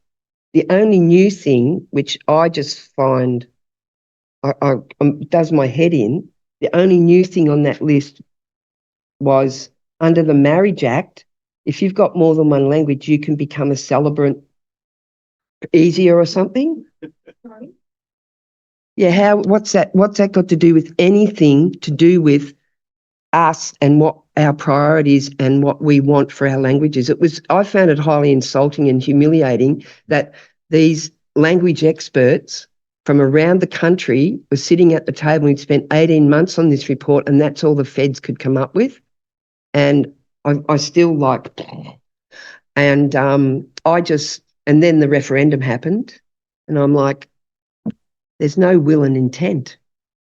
There's no genuine will and intent in individuals, yes, but when it gets further up the chain, I don't know what the blockage is exactly. I can't tell you because I learn something every day or every time we have a meeting at the LPP, because the government jurisdictions sit there, the state government jurisdictions, and then they'll tell you about this other mechanism or this other layer or this other avenue up the chain in the system that leverages or doesn't leverage, you know, the approvals or release of fundings and or where to find other buckets of money for that strategic investment. I found out a cool one off one of the jurisdiction reps, who hopefully they don't lose their job for telling us, but you know, there's buckets of money in there. And I make what people think are outrageous, and they often laugh when I mention $1 billion.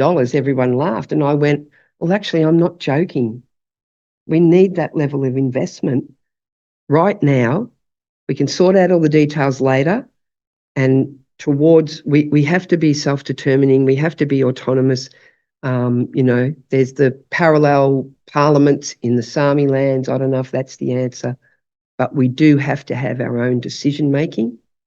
Absolutely. And we have to be autonomous and self-determining in that and managing the money. We can do that. Just hand it over and we'll get on with it. So from a accommodation point of view, and where yous are located, so sustainability, you got 650,000 a year. That's all you get for the last 10 years from the federal government. Oh, it's gone up from 4 and then to 6 about the last 10 years, and I don't even know, is it 650 or 600? Yeah. Yes. Right. So it's still not inadequate. So from a accommodation point of view, have you got sustainable accommodation around where you are located? Well, as long as we keep paying the rent, but it's not ideal. It's 4 offices connecting in a corner of a building in Docklands. It's not built fit for purpose. Yeah. And like Rosalis was saying, the money is really purely operational. We can't afford, like we used to. We used to be able to pay a language worker for a while or pay for a project. Now it's all operational because we can't pay someone to go and do a project in their community anymore. We can't fund them. Just want to make a comment more broadly. The Victorian government, zero investment in languages, but they're a signatory to the Closing the Gap. They've also got a Human Rights Charter. That's right, self-determination reform framework. They also have the Victorian Aboriginal Affairs framework. Some of these strategies that the government has, most of them that we've had access to that are online are named in language, our Probably people's helped languages, that. but there's no investment from the state of Victoria in VACCHO or in languages. Yeah. The state representative at the Closing the Gap Policy Partnership reports on some initiatives through the Department of Education, and they're aligned with VAI. And so there's a bit of work going on, but they all think that's great. They spend about 7 million, but none of it hits the ground in the communities for the language work. So this is the big issue. You can be saying you spend X amount of dollars, but it's about what the language work is. The government's just announced all those 50 kindergartens, right? They want to name them all in language. So they approached us. They've already working with Wurundjeri and Wadawurrung and I forget who else for those first 4. And I asked them, I said, well, what resourcing are you giving to those language communities to be able to develop the language to provide you with that service? Because it's not about what's language for our mob. That's providing a demand from the mainstream, right? Yeah. And, we know the mainstream love to consume our culture. It's a consumer, culture, and, put us in museums and look at us. That's the foundations of the system that we're dealing with. But language revitalisation it's our birthright. It's inherent, and language is culture, language is family, language is land, and they're inseparable. We don't have a connection to the country. We belong in, and we are of country. So I won't use the word connection to country anymore because it's not that. And our language and our knowing is in our blood and our bones and in our lands and from our ancestors. And language revitalisation and reclamation, like our cultural knowledges and practices, requires a whole spectrum of things. And if there's no speakers, you are behind the 8 ball, 100 miles behind the 8 ball. You've got to go and find your language. There's some in communities, some in families, and some of it's mixed. Not always just your language, We use words at home from Ewan and that, my husband's mob. And then you've got to go and search historical records. So then you've got to have access, and that's a traumatising process in itself, as we know, just looking at that transcript about Bolden. The language that's used and, the other information you often come across in historical research. And then, like you brought up, Tim, how did that person write that language down was how they heard it. And even the spelling of English was only standardised not that long ago. And the different in education levels of the people who wrote it down. So then you have to read it and you have to discern and you have to look at it and what do they mean when there's 75 different spellings of one word, right? And so you've got to do this deep level of research, and then you have to work with your community and your elders, and there's barriers in that. People feel shame they don't know their language. They feel shame. And again, that's a Western concept that's been imposed on us around shame, but people feel inadequate and they want to make sure they're speaking right because country and ancestors are listening. And if you don't, people are worried about doing the wrong thing. So we've got to get our people through those kind of barriers. And then the state comes along and thinks it's a great idea to teach languages in schools. So everybody's learning your language but you, because you're at home and it's only your kids learning it. and that can re-traumatise people. I just use that as a general example. I don't disagree with languages in schools, but if this is the spectrum, the circle of language revitalisation, then languages in schools is this sliver. That's all. You mentioned in your statement actually that it's important not to confuse or equate language revitalisation with bilingual education. Yeah. I'm just interested in why you say that, building on your evidence just now. Well, there's a different, it depends. I can't remember what I meant by that, except that in language revitalisation, we don't have, in bilingual education, you have resources and speakers, right? And I'm just thinking in the Aboriginal context, and then there's LOTs, languages other than English, and they're taught completely differently in schools. But it's important to understand that the scope of the work. So you're doing the research, and then you're meeting with your community, and then and this is all unpaid, by the way. Just let's remember, unless you've got a project and you've written it to be able to do that work, then you've got to work out. So language revitalisation is a journey with many pathways, and language in schools is one. You might want to do language in community first. You have to then go, are we going to write down our language? And if we're going to write our language, how are we going to write it? What is our alphabet? We're using, most of us are using English letters to represent Aboriginal sounds. So that's tricky, because when you first go to read your language, you start looking and go, oh, that's Yoorrook or Yoorrook. Like double O has got two different sounds. It's like when people say curry or kuri, right? Or pool or fool. Oh, no, that's the same sound. So, oops. There's, do you want to write it down? Because, writing things down changes things. You've got to think. And there's decisions. And, we want to name the new childcare centre, and we thought it'd be nice if we called it Happy Place. But what if it's on the lands where a massacre happened? Or what if it's the home of the wombat?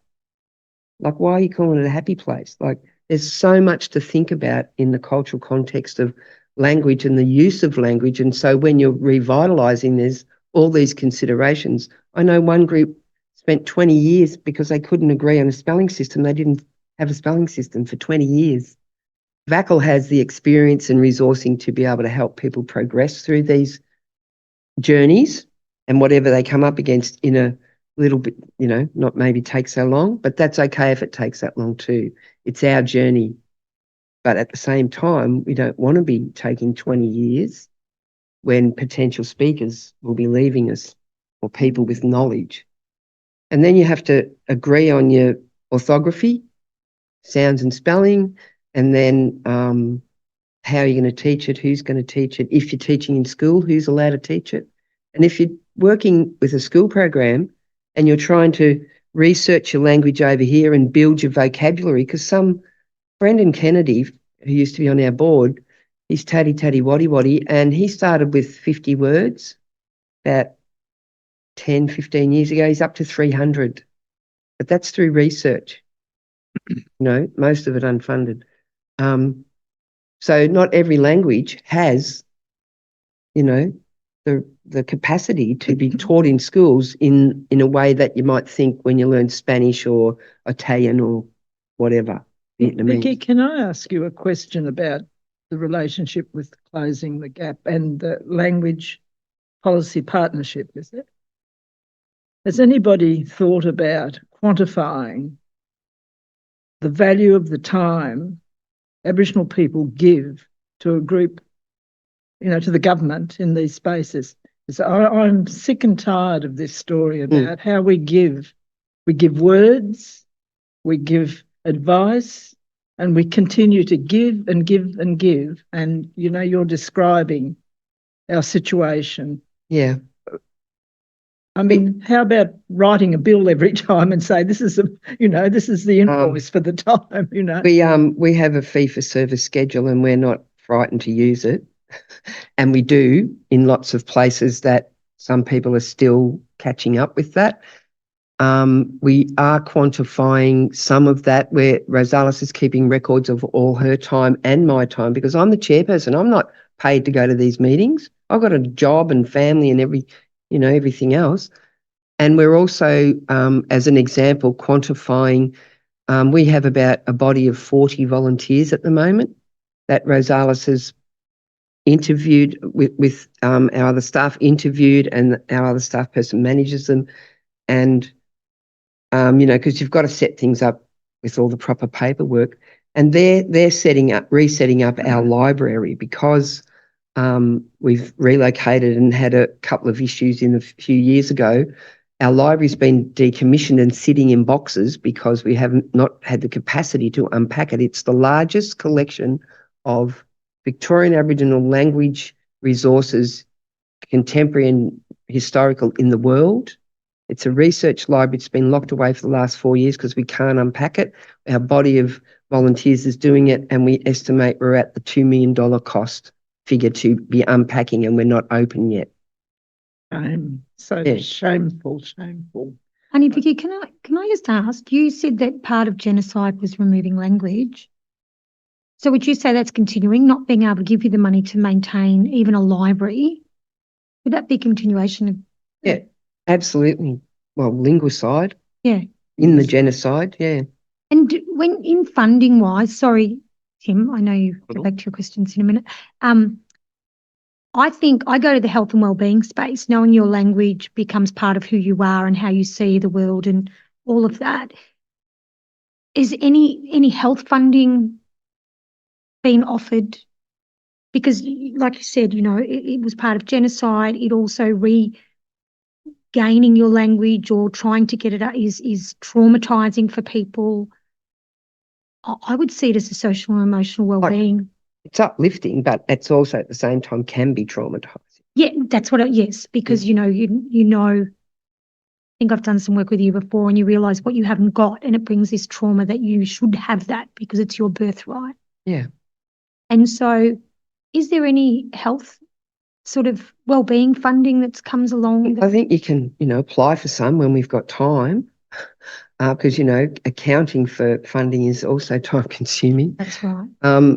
I think what we really need is a much more cohesive and strategic approach, because language goes across all the departments / all the sectors, all of our lives. So we can't just siloed, right? It should be across all part of. And we did a submission to the Aboriginal Economic and Employment Council committee thingy there a while back with some of those ideas. I don't know how much, but our submissions there talking about how we need not just economic development, but how, we need to be across all those areas. So we need, because VAI is attached to debt, VACCHO is attached to the Department of Health. Well, where does VACCHO, if we were formally contracted to have a peak relationship with the state like the other orgs, which is not our ideal long-term, but in the immediate environment, that would serve some purpose to be able to leverage things better for and on behalf of everybody. And then there's traditional custodians who are taking, as they should, full responsibility for their language. But VACCHO, as one of our aspirations we're working towards, is to be a research and training institute. We want to move away from ORIC organisation type thing into a proper research and training, because the research is not going to, it doesn't happen in 5 minutes and it's done and here you go, there's your language, off you go. It's a continuing process, because I've been working on our grammar so we can talk and we can have conversations one day. Like, when is that going to happen? When we've got time to be not sitting at commissions or sitting on boards or doing all the other things we do that we have to do, because, all the fight has to be fought on all fronts. But the language revitalisation is crucial to land justice, health, wellbeing, everything, because it holds that knowledge and we can learn more and apply that, we can reclaim and revitalise and reinvigorate, like the possum cloaks, our practices back into our communities so that we can become fully whole sovereign citizens in our own nations, you know, with our own governance. Governance, I think, is a big thing for us to be able to be looking at, which I know we are. And one of the problems you've probably heard before too is sometimes there's a bit of a, you know, oh, treaty's coming, so let's not do anything. That I think is happening as well, you know. But yeah, the work that we need, like if we're, the First Languages Australia is a national body and we work closely with them in lots of things and have fed into some of the initiatives like the sector work awards and things. So because there isn't any, there's no infrastructure as such, it's just emergent. So like I said, the federal government have set up and they're funding 3 or 4 new language centres. Woohoo! And that'll be good for the language centres, but not the whole thing. And they've set up a network of those in Western Australia so that they can have a bit more agency in all the advocacy and representation and go to the LPP meetings and all that. And New South Wales do have language legislation. A lot of their language work's been tied into the education system up there, which is great. They have language nest models like from Aotearoa. And one thing that they've done is leverage. They've got about $100 million commitment off their state government, which is more than what the feds provide, you know. A lot of it is tied to that language in school stuff, which they're sort of ahead of the game. But there is also movement up there to get language in communities, because that's where we need really to start. And like my project, I'm hoping that to start rebuilding our language ecology and by getting family clans to be using language, and then you can bring them together and build a language community, hopefully. I mean, who knows how that's going to go, because for example, I developed a little exercise, because I'm doing it based around some activities or conversations that the families want to have. That's the model. I work with the family. What do you want to talk about at home in language?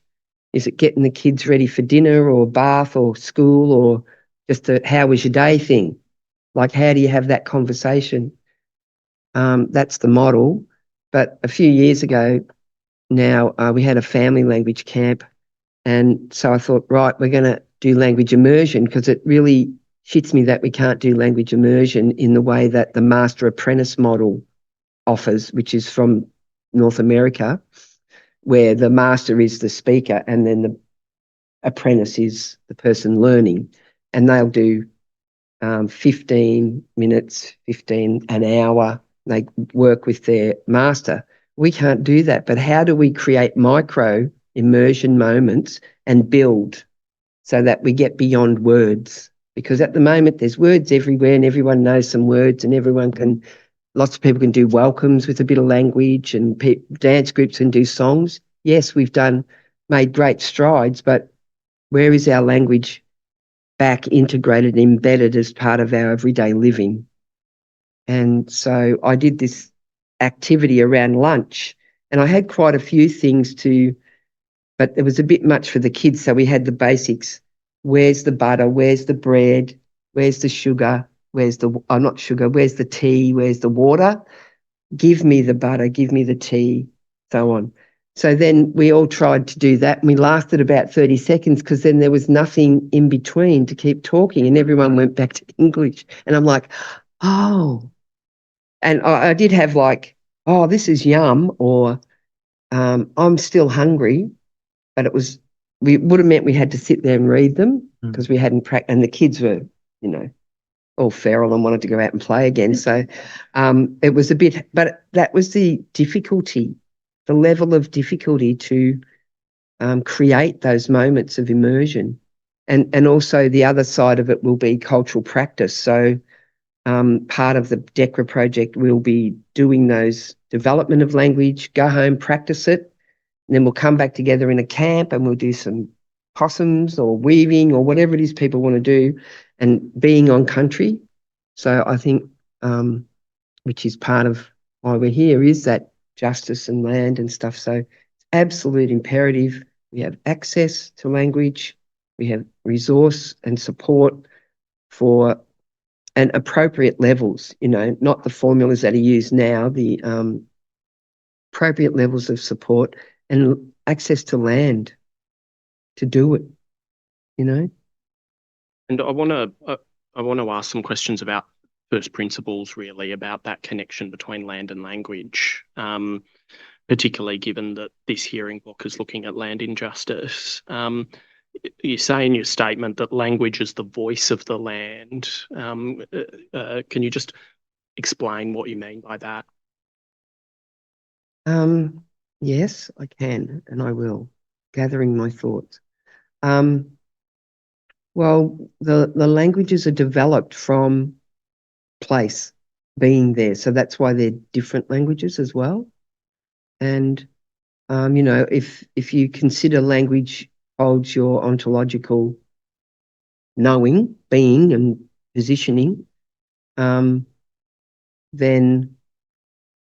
so it emerges, and our languages are structured, and obviously because it's from a different land, structured and developed differently and therefore categorized differently. So we have categories, or, you know, the way English might categorize things to the way we express things. For example, an obvious one is wa, pro. A lot of people got wa, some form of wa, wang. It's the sound. So it's the sounds of our country. It's the forms, the shapes, and the actions that are the foundational building blocks of our language, which come from the land. Long story short, Tim, that's, yeah. And so then thinking about the effect of colonisation on both place and language, what in your view have been the significant impacts of colonisation on language for Aboriginal Victorians? Well, in the first instance, the oppression and punishments, you know, the appropriation, the cultural appropriation that can happen, like, you know, the derogatory word gin, actually a Eora word for an Aboriginal woman, been appropriated, so it can be used against us. It's a consumer thing, you know, consumption. Sorry, I'm just getting back to the gist of what you asked me. Oh, and essentially, what does the I suppose what? Oh, the impacts. And what's the relationship between, in your view, if any relationship between dispossession of land and forbidding people from speaking their language? Well, it's an absolute, I think, connection or obvious consequence by removing people from country and, you know, a suppression or oppression of language. That's a really big, I don't even like the word impact, but impact, because it's what it's trying to do is dispossess, sever, you know, sever those connections. Oh, there's that word I don't like. But sever that belonging and that being and knowing who you are and your place and belonging, because our cultures, you know, broad brush strokes, I'm a bit generalising, but basically our cultures are and social structures and our language and everything is about belonging and your place in that. So your name, your kinship, your totems, your clans tell you who you are and how you're related to each other, including the place or the tree or the bird or the animal, fish, bird, insect, grass, everything, and how you are in relationship. So no one is left out. And to be removed from country is to be have all those things threatened. And, you know, and then you get to 2024, and if we were still the current landlords, we wouldn't be here having this conversation, simple as that. You know, if we had retained the Western concept of ownership of our lands, or stewardship, where we were the perceived landlords, then we would not have the current circumstances we have.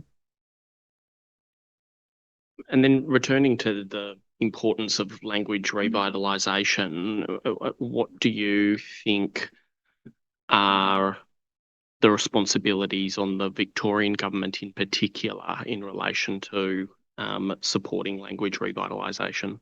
In the immediate, come and talk to us and find resourcing to support the work so that we can build relationship with them.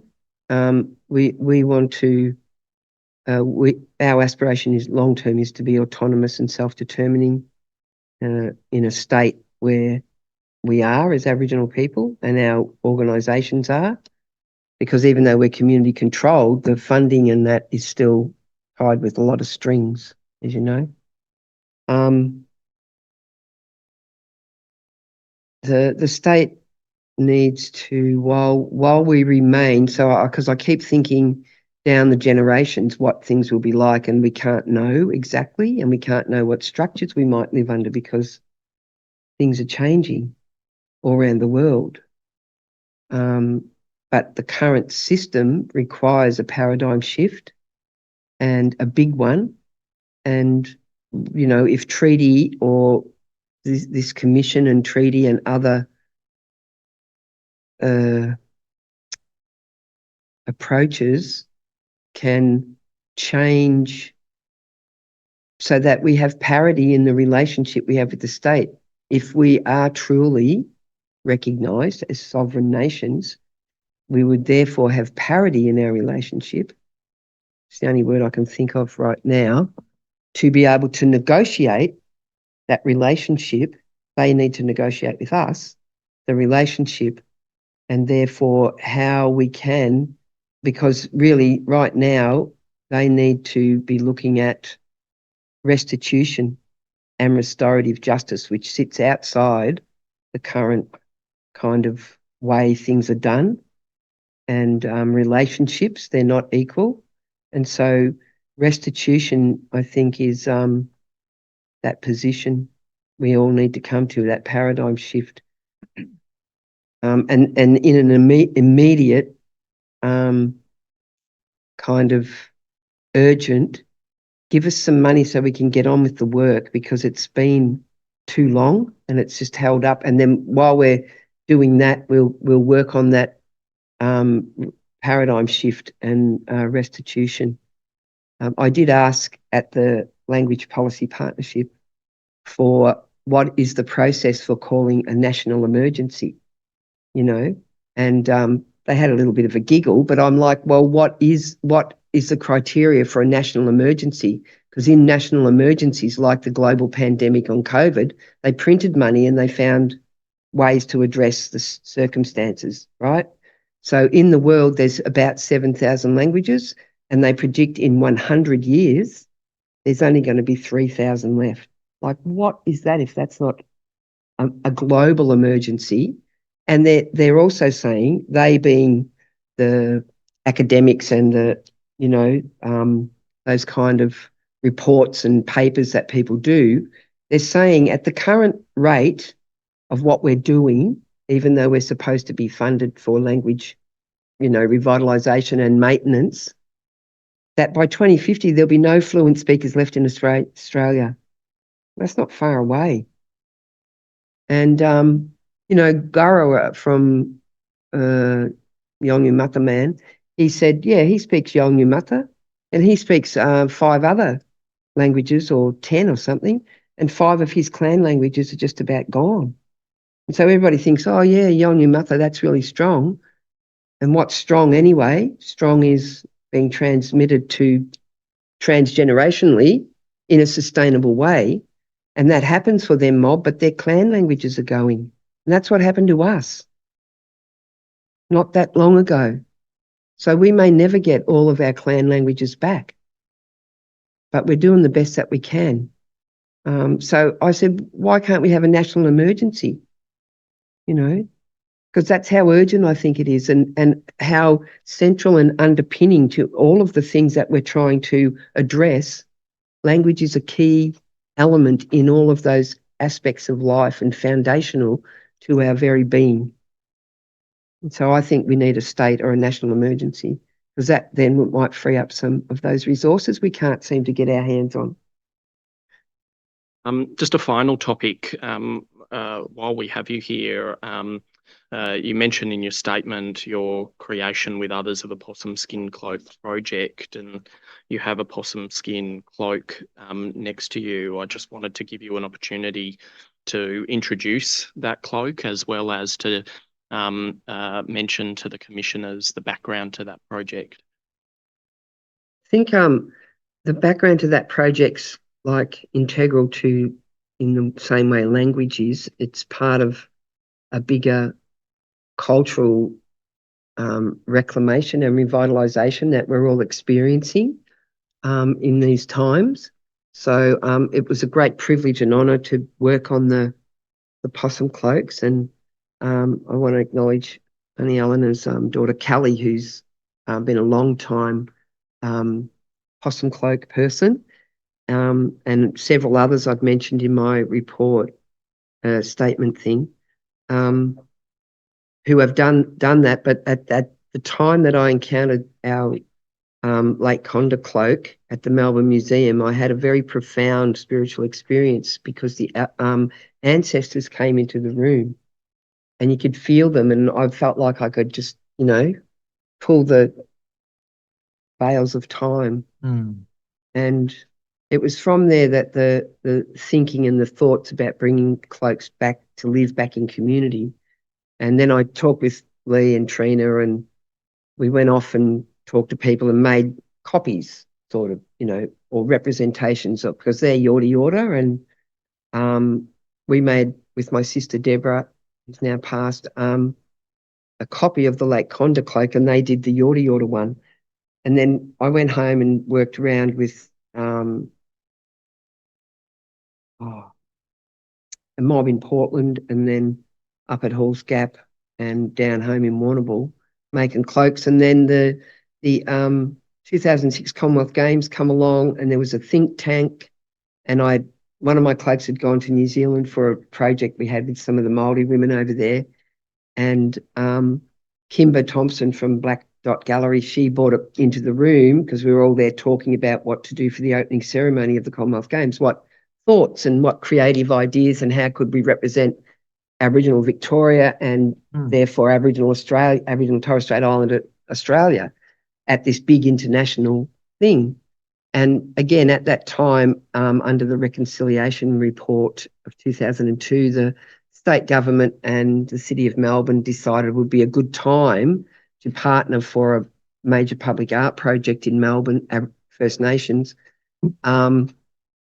to show the world how much they valued First Nations people in their country, because the world would be looking. So it's probably a slight tone of sarcasm in my voice. But anyway, we did it, and we did. Joy Murphy-Wandon was in the room when the possum cloak was there, and she actually uttered the words, "Why don't we do possum cloaks at the opening ceremony?"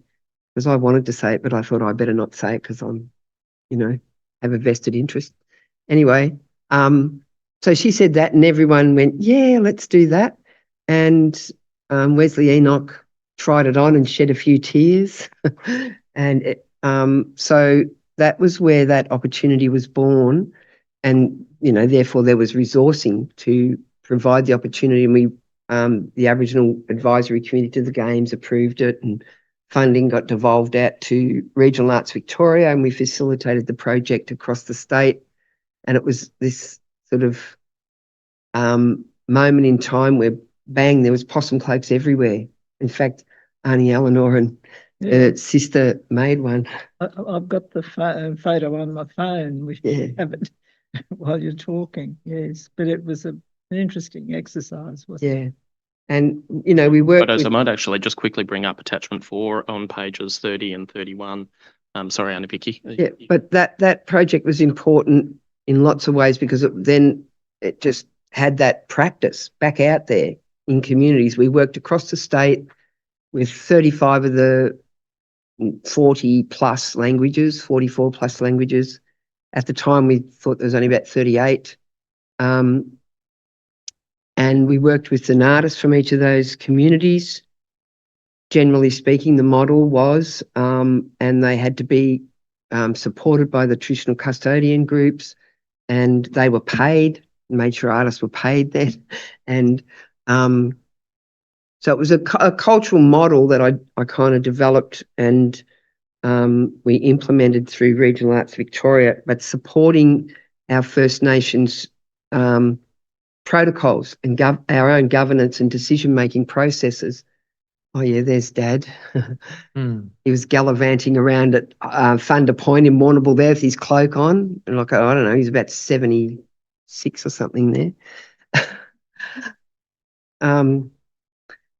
And so that was a major, like, amazing thing. And then we continued that journey on with the Eastern Seaboard, really, New South Wales, Canberra and South Australia. And, you know, provided that what we'd been learning, the opportunity for people to re-engage with their cultural inheritance, their belonging, their practice. And the idea is, you know, now it's all gone everywhere. People are doing heaps of stuff. So it's the same with kind of language in a way, in that it's about that reclamation and revitalisation. So it's living back in communities as a normal integrated cultural thing you do, you know. And it was such a great privilege because we got to travel to so many communities and hear stories and learn stuff off elders and hear stories that we're sharing here and other things that were, you know, special to their country, their creation stories, or meet family, you know. So you can't go anywhere without meeting someone you don't know or you're potentially related to one way or another. It's been, yeah, one of the most amazing things. And Dad's buried in his cloak. Yeah. And this one is of Gundi Tamara country, from my grandmother's line, where Travis is from. And it's the Kuriki Kurumukyan, the grandmother's cloak. Yeah. It doesn't quite fit. I've just made it. And I don't really wear it, really. Beautiful. Yeah. 2007. We've been around the state talking to a lot of mobs, particularly about land injustice, you know, around, you know, hunting rights and fishing rights and things like that. Have you encountered, like, with sourcing the possum skins, any barriers around being able to source possums, you know, locally? Yeah, but we're not allowed to. We get all our That again? skin. What was that? We're not allowed to. Yeah. They're protected. So I know some mobs are having talks with parks and whoever, like out at Werribee, where they do culling in some of the parks, they cull possums. Yeah. And so some of the mob are now negotiating to access that so they're not wasted. But technically we can't hunt possums still. And so we buy them back from New Zealand, which is, you know, like the world's gone crazy. And they're a massive pest to them, destroying their habitat for their animals and killing off their ancestor trees and all sorts of stuff. So they're happy to sell them back to us. And how much are they, roughly? $50. Yeah. So, and how many pelts would it take to We make? need somewhere between 25 to 30 for average person. Travis will need more. He's taller than the rest of us. If he wants it ankle length, if it's only knee length, you know. But you would expect though, you would expect that you, as a, you would be able to source the possum skins or kangaroo skins or any form of culture and practice from here in Victoria, right? Yeah. You can buy skins from Tassie, but yeah, not on your own country. You can't access those resources for cultural practice. And same, if you're learning your language, you need to be out there on country. So have representations been made to the state to say, why isn't there a cultural licence for traditional owners here to hunt possums and kangaroos for skins? I don't know. Something they should do? I think, yeah, totally. Some people I know push back on that if they're caught without their fishing licence. If you haven't got that right, native title right on lands. But yeah, there's some pretty obvious things we could be doing. I know everybody in Melbourne I meet and I tell them I do possums. They say, come to my house and get it out of my house. So there must be enough possums around, even though they're technically classified as endangered. If you were doing your possum skin like back, and you've obviously put, I'm just going to assume that's ochre within the colouring, then you would need that from your own country, that ochre. So you would need that animal from your own land to be able to, you couldn't go on someone else's land and take their ochre or their whatever you needed to make that. So that's even. Yes. Yeah. Yes. We need access to all of those things, and not be buying them from Tassie or New Zealand, and being able to collect ochre, because some things are on private property, so you can't get access. We have to make cultural compromise to be able to practice our culture on our own country. Would that be it? That's a good. I'm going to use that. Cultural compromise, if you don't mind. Cultural compromise, absolutely. I think as soon as we get out of bed, we're compromised and justifying our existence. Native title requires us to justify our existence. Like, it's farcical, really. So if Yoorrook were to make a recommendation around cultural licence?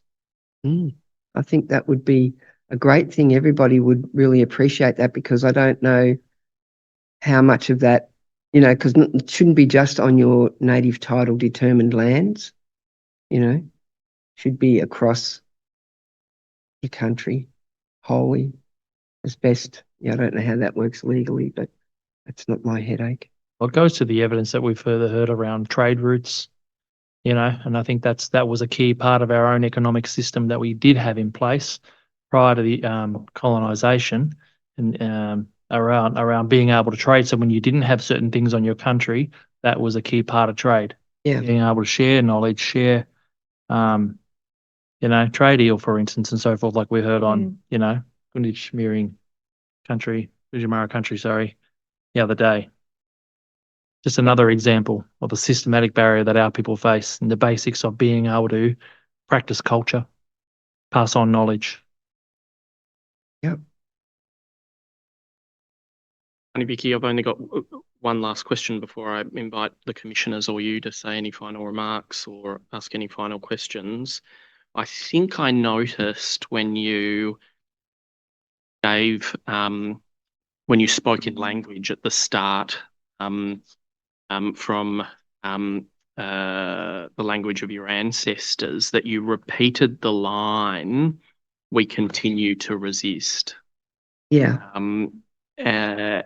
And I just wanted to ask you what in that context of that continual resistance by your people and all First Nations in Victoria, what are your aspirations for the future of language protection and revitalisation of Aboriginal Victorians? Well, for us to have our language back and to live with it and, transmit that, speak to our children and grandchildren in language, that's the ideal aspiration. In practical terms, I think with the system that we're dealing with currently, policy and strategic, you know, things like that, and legislation. I think we have a draft policy and legislation framework attached. I think that's one of the ways that we can think of within the system that we're dealing with to perhaps afford some protections and support for languages. But yeah, my dream and aspiration and vision, and I'm sure everyone else, or when I'm saying it, other people have expressed how they want to speak their language. They want to live with their language. They want their children and their grandchildren, and for it to continue and not be, not just words. No, we have that right and demand that we are able to have our languages. And again, back to the paradigm shift, I suppose, really, in how do we make that happen? But then at the same time, how do we make that happen? We're doing our best, and with all the tools that we have, but when are because we didn't ask for any of this. This is all an imposition on our peoples and our rights and our living and our well-being and our everything and our future. So when are they, the Western system, going to make restitution? Because it's on them to take those actions. So my aspiration would be for that to happen right away. Would that mean from us a recommendation that state government establish and fund an institute for research and education in local languages? Is that the bottom line of what you're saying? Well, that would be a big bottom line recommendation. That would be great, yes. That would help to address a lot of the other stuff. Yeah.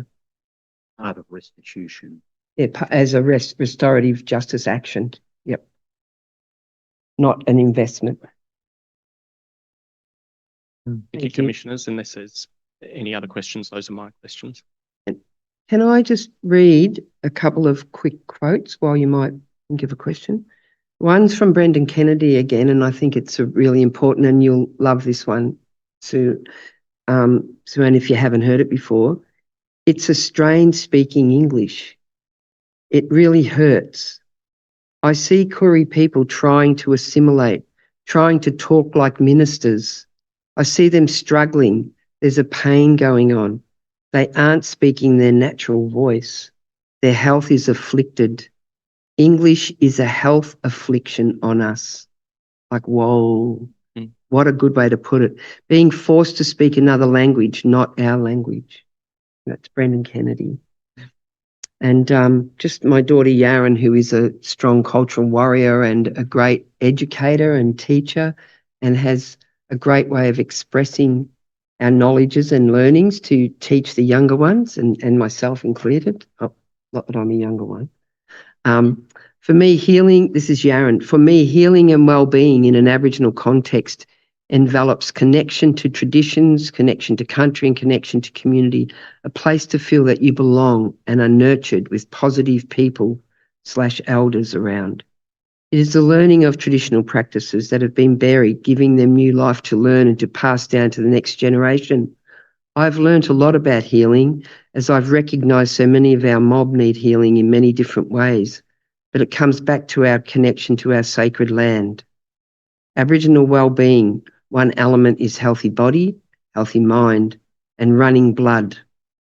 One of our language words means running blood. When your blood is running, no disease can stick to it. We are also less susceptible to modern disease and mental illness if we keep this learning inside us and live by it. To get running blood, you must be true to yourself and country. Eat as much natural foods from the bush we can, reactivating our country and ourselves through kanangwanga. In my lingo means deep listening. When we are in tune with our country, we are in tune with ourselves. Essentially, we take a holistic approach, and cultural practice is a vital element in that. When we participate in the making of objects or practice culture in any material way, I believe we trigger positive things within our minds, body, and soul. Yeah. Thank you. Thank you. Thank you, Chair, and thank you, Aunty Vicki, for that evidence. We now propose to adjourn for lunch, Chair. Comment. Sorry, can I just make one more? Yeah, of course. Sorry, one more. You talked about going to that conference in WA and not being able to speak in language, and then yeah, that's right. Sorry, I referred to him as Unc, but your dad, yeah. I think today, you coming along today here and actually sharing language as you did, talking in language, but also sharing language and passing that on, I reckon, has and will inspire people to also pick up, their strong voice and be able to take this forward as well. So just wanted to share that as well. I personally have, and I do talk a lot of language around this, around our commission and in community as well, but learn from people like yourself, listening and watching, and the powerful work that you've done as well. So personally inspired me, but I think also it will inspire many of our other people, not just young, to actually, take on that strong voice moving forward as well. So I just want to thank you for your work and your contributions on behalf of all our people as well. Not just for your evidence here today, but the deep ongoing work that you do and continue to do and will continue to do. Thank you, Commissioner. I'd just like to add, I feel like we've been on a cultural roller coaster, up and down, up and down. Thank you so much. And we should adjourn because we've got somebody coming in an hour, so we'll adjourn till 1:30. Thank you. Thank you so much for having me.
Council, we're ready to resume. Thank you, Chair, and thank you, Commissioners. I'm pleased to say that we have Aunty Jill Gallagher here to give evidence for the second time before the Commission. Aunty Jill, I know you've given evidence before the Commission previously. However, we have some new Commissioners in that time. So could I please ask you to introduce yourself to the Commissioners in whatever cultural way that you wish? Thank you. Thanks, Tim. Yes, good afternoon, Commissioners. It's good to see you all again. There's a new one that I haven't met before, but Deadly, nice to meet you. My name is Jill Gallagher, and I'm a very proud Gunditjmara woman from Western Victoria. I am Aboriginal because I have blood ties and cultural ties. I am Aboriginal because I have lived experience. I'm Aboriginal because I'm accepted by my community. I am also the former Treaty Commissioner and the current CEO of the Victorian Aboriginal Community Controlled Health Organisation, VACCHO. And as a proud Gunditjmara woman, I'd like to acknowledge that I am on Aboriginal lands, and wherever we are in this country, we are on Aboriginal land, and Aboriginal lands that were never ceded. So I'd like to pay my respects to elders past and present. So thank you, Tim. Thank you, Aunty Jill. And do you undertake to tell the truth in your evidence before this Commission today? Of course. Aunty Jill, you're a senior elder and leader in the Victorian community, let alone the Victorian Aboriginal community. As you know, the Commissioners are hearing evidence regarding land injustice in this current hearing block. We're interested in hearing your evidence about the effect of land injustice on the health and well-being of Aboriginal Victorians. I understand that you want to commence today by reading a statement that explores land injustice through the history of Aboriginal Victoria and your own personal history. So I invite you to read that statement now. Thank you very much. And thank you, Commissioners. In my presentation today, I want to touch on some pre-contact history. I want to touch on the impacts of colonisation, and I want to touch on the Aboriginal political movement a little bit, and I also want to touch on, apart from some personal information, not much, because I've already done that, but I also want to have a conversation with the Commission about where I think we should go next. So as we all know, our ancestors walked this land when there was a land bridge to Tasmania. They hunted megafauna and they witnessed volcanoes erupting. Down in my country, there's a famous volcano, which is World Heritage listed, and that's Budgebee. Aboriginal people cared for this land for 65,000 years plus. And we did have our own ways of knowing, our own ways of being, and our own ways of doing. We had our law, our own law people. We had our own social structures. We had our own elders and knowledge keepers. We had all this prior to contact. We also spoke fluently many languages. We farmed the lands, and there's loads of evidence that suggests that. We farm the lands through agriculture, harvesting seeds and fire farming. Our people did all that. We had our own doctors, our own healers. We had our own medicines. and we cared for our communities. I remember and I reflect back the time in the early 80s when I worked for the Museum of Victoria. And back then it was called the Victorian Archaeological Survey. Those of us who have been around a while would remember VARS, we used to call it, the old Victorian Archaeological Survey. And I discovered so much through working at the museum and through working in archaeology. I discovered so much about some of the forbidden stories our ancestors were not allowed to speak about or pass on. When I was working for the Victorian Archaeological Survey, I always remember and have never forgotten one burial that we had to go down and investigate. Back then, we operated under the old Archaeological and Aboriginal Relics Act, 1972. And via the police, the survey had to go down and investigate human skeletal remains, if it wasn't a recent murder victim, of course. So there was this one burial that I always have never forgotten because this one person told me so much about my history. And this burial was reported to the police, being seen on the coastal parts of Warrnambool, just outside of Warrnambool, just between Tower Hill and Warrnambool. There's a farm. And that property went all the way down to the sand dunes on the coast. And the police contacted the Victorian Archaeological Survey and said, we need to go down because they believe it's an Aboriginal burial. It's not a recent murder victim or anything like that. But the cows, the local farmers' cows, were trodden all over it. So we attended the property. And back then, the farmer was very scared about finding something so significant on his property. He was worried about his farm being taken off him or land being given back. He was worried unnecessarily. So he wouldn't allow us onto that property to investigate this burial. But his neighbour did.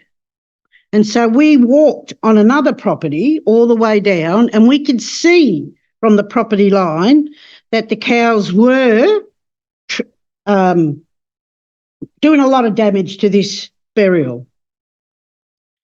But after a while, the farmer decided, after we assured him we don't want his farm and we don't want his land, we just want to make sure the burial is safe.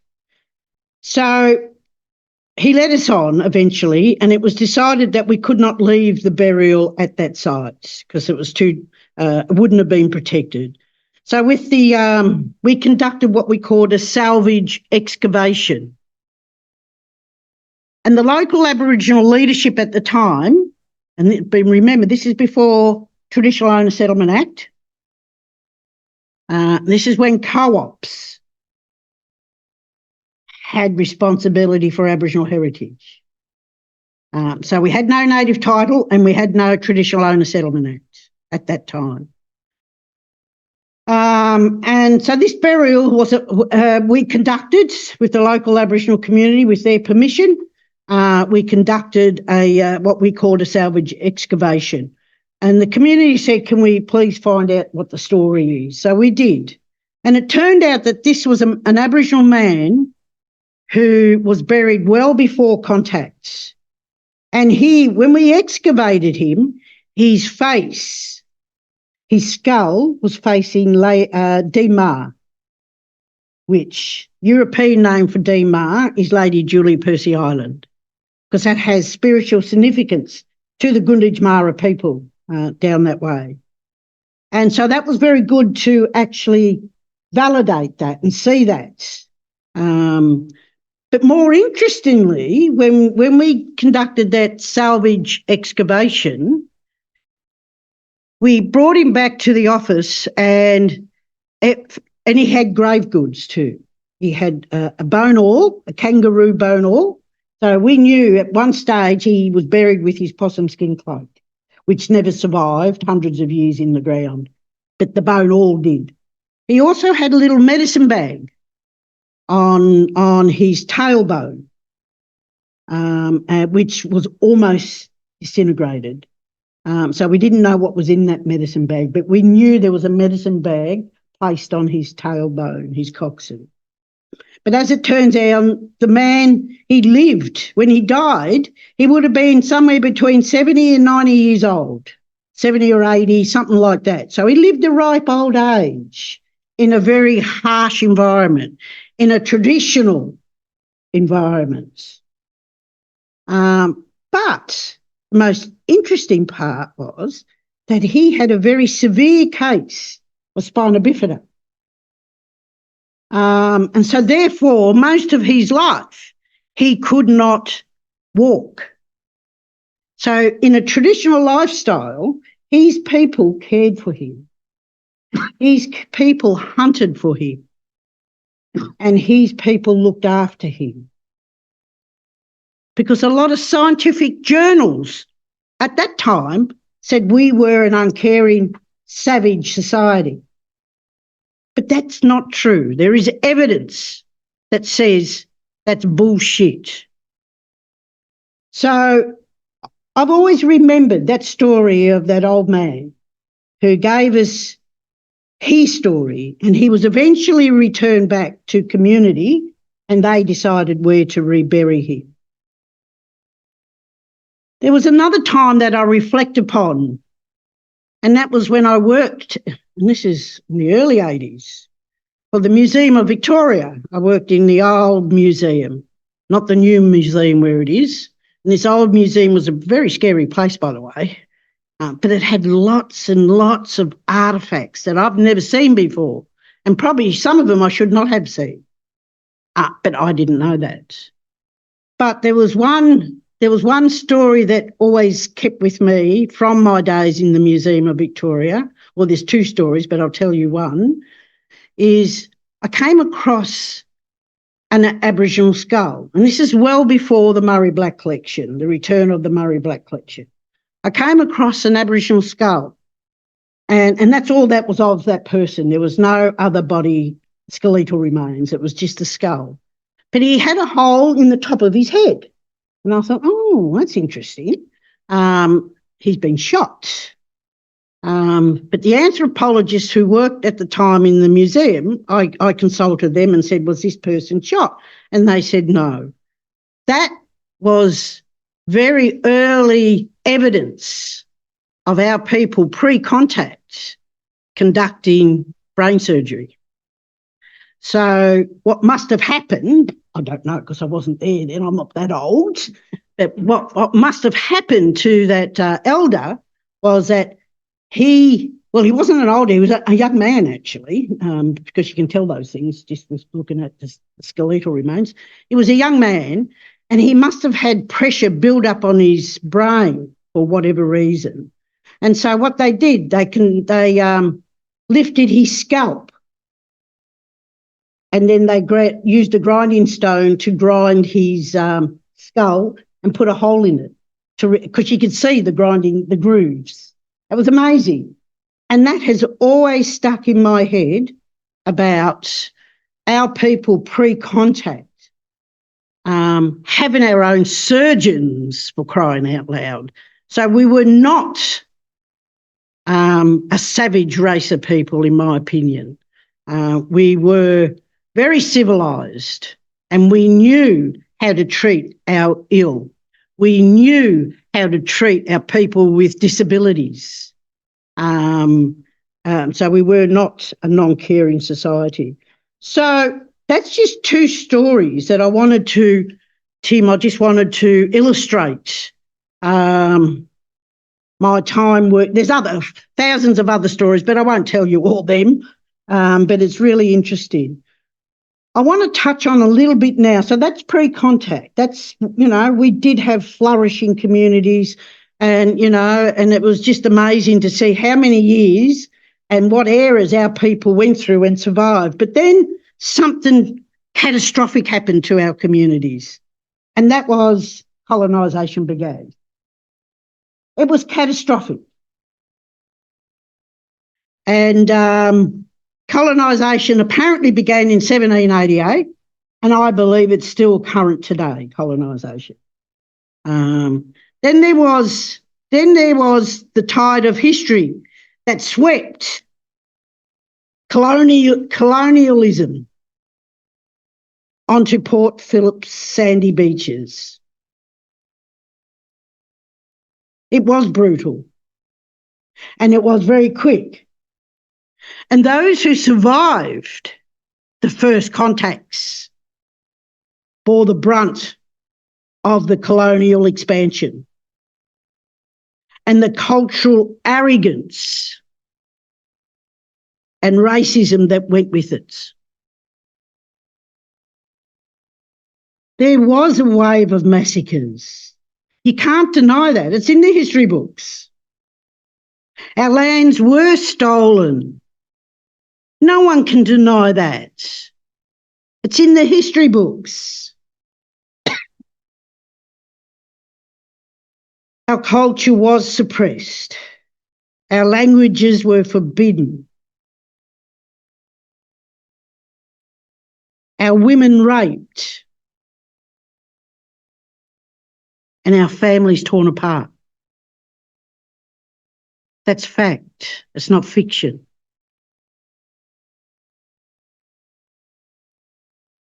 Our traditional clan structures were impacted in a big way.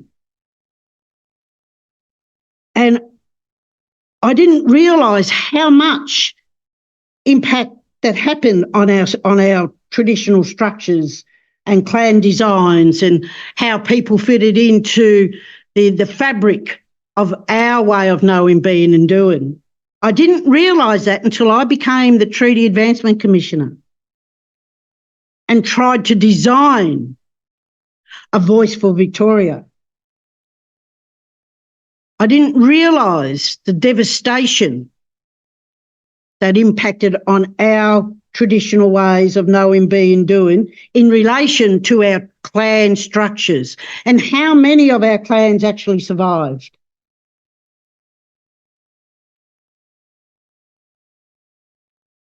So it was very difficult in trying to design what the First Peoples Assembly was how it was going to be formed, how it was going to operate in a modern world.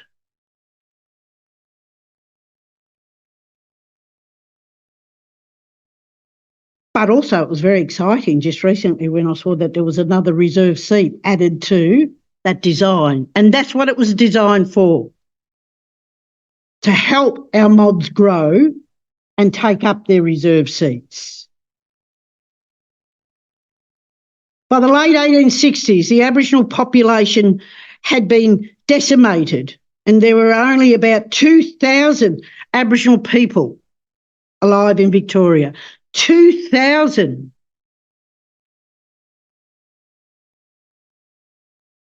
And of course we were not allowed to own land, as our people were not seen as human beings, let alone citizens of this country. Instead, we were being slaughtered.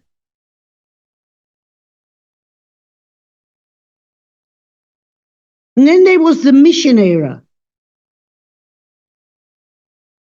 So once society back then decided, well, we better not slaughter the blacks no more, they decided to set up missions and reserves and round us up and put us on these missions and reserves. Some of them were set up with the view that that was protecting us, protecting our ancestors. But the majority was set up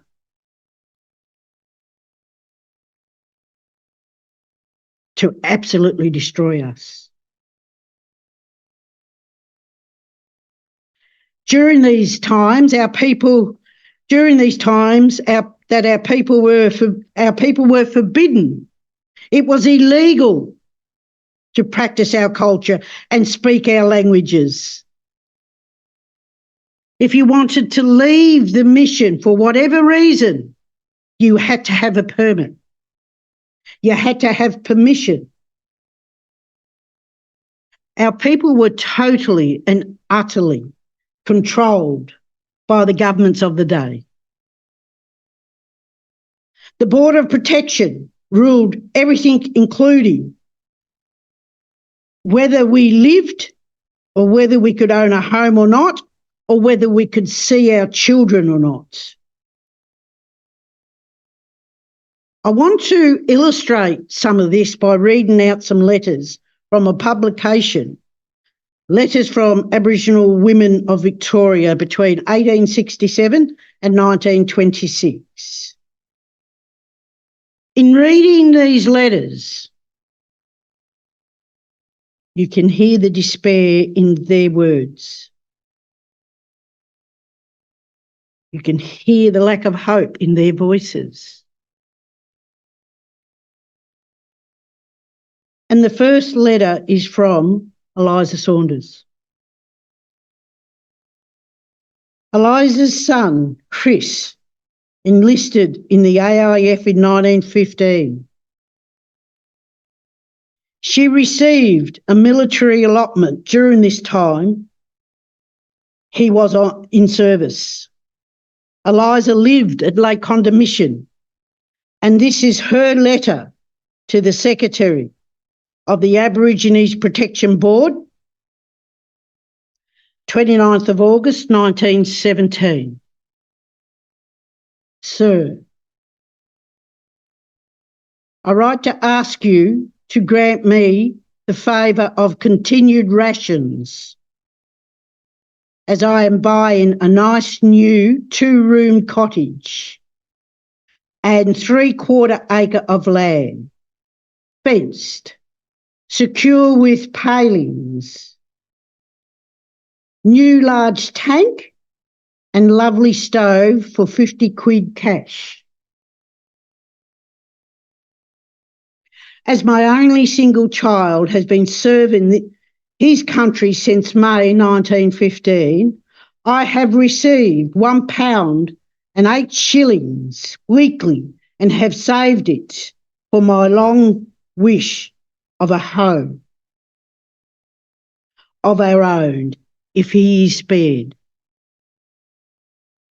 I feel a sadness leaving the station, but a woman does love her own little home, and gentlemen in Haywood say, I have a great bargain. I have the money ready. I wait for your reply. Can I leave the station? I also have 1 ration. Please reply very soon, as the deeds are waiting to be transferred. My next door neighbour is selling me the house. It is lovely land for growing vegetables. I have fowls also. So I must close, hoping to hear from you soon. Your humble servant, Eliza Saunders, aged 64. The Aborigines Protection Board Secretary advised the manager at Lake Conda that Mrs. Saunders should remain on the station until her son returned, and then he could make arrangements for her accommodation outside if he so desired.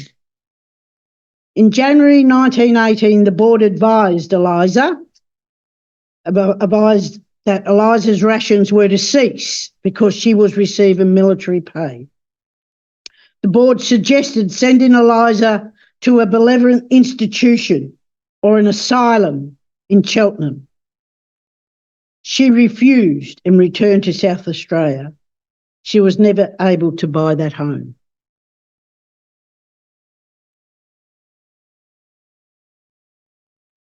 Rose Kennedy.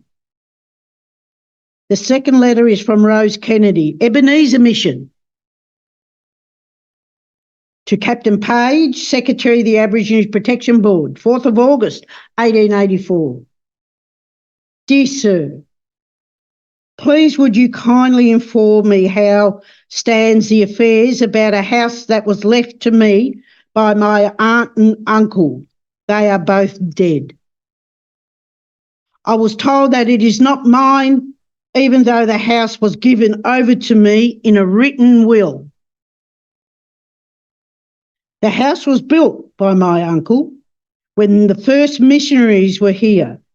When the house was built and finished, the missionaries made them understand that the house was their own, and when they died, it would be their children's after them.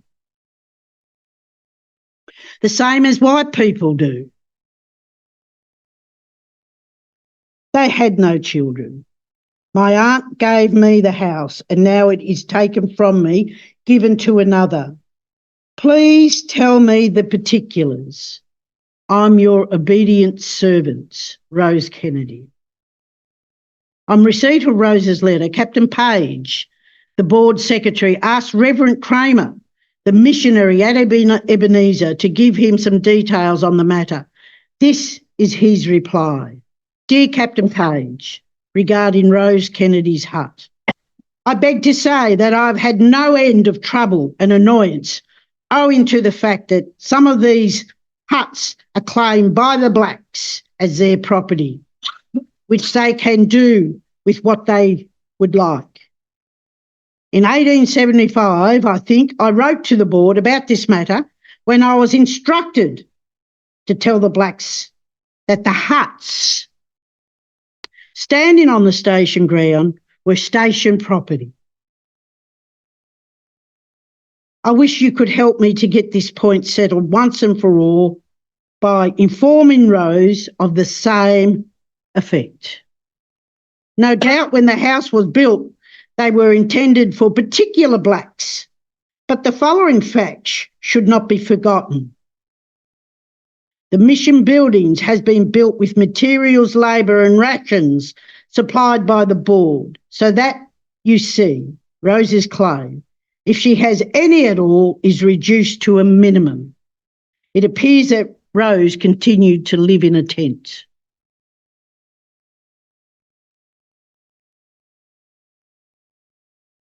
Last and final letter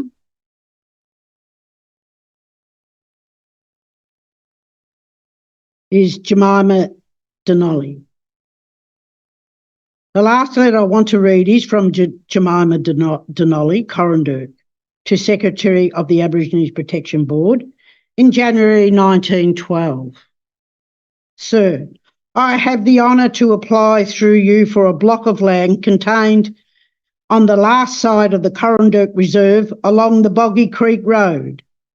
I have been a resident of Corranderk for at least 40 years, and as reports of former managers will show, my character will bear the closest scrutiny. I would like a home of my own. With the help of the Board for Protection of Aborigines, for which I think I am now justly entitled to. I have daughters rising into womanhood. For the sake of my girls, I'd like a home of my own. And if the government could see their way clear to giving me a home, I would feel greatly indebted for the favour and 3 years' rations and clothing. Thanking you in anticipation. I would like 50 acres to make a living as well. Very resourceful. I am yours respectfully, Mrs. T. Donnelly. The board rejected this idea, suggesting that the Donnellys find other land in the district. And Mrs. Donnelly's final letter, Sir, we have made inquiries and look around for some land but cannot find any. So we have to give up all hopes and have to be contented where we are. We remain your obedient servant, Mr. and Mrs. Donnelly. Those letters, Tim, are an example, and there's many more letters from Aboriginal women in Victoria living on missions that tell the story of our denial of land, of our denial just to exist as human beings. So I think and if you get the opportunity, Commissioners, grab that publication and read the other letters, because it's an amazing publication that was put out by, I think, the museum at Sandra Smith. Yeah. Once mission started, and so I'm going on now into once the mission started to shut down. So we're in a different era now. We weren't living on missions. So once the mission started to shut down, this is where the hard work began for us as a peoples to rebuild our ways of knowing, being and doing, or try and rebuild. Our peoples either stayed on the mission sites, and Framlingham, Lake Tyers are classic examples of people still living on those sites, and those Lake Tyers and Framlingham were handed back some time ago. In Victoria, a lot of our people moved to Melbourne looking for work.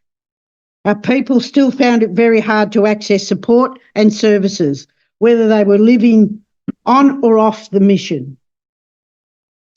Then we move into a bit of an era of political movement for a lot of our people right across this continent, not just in Victoria.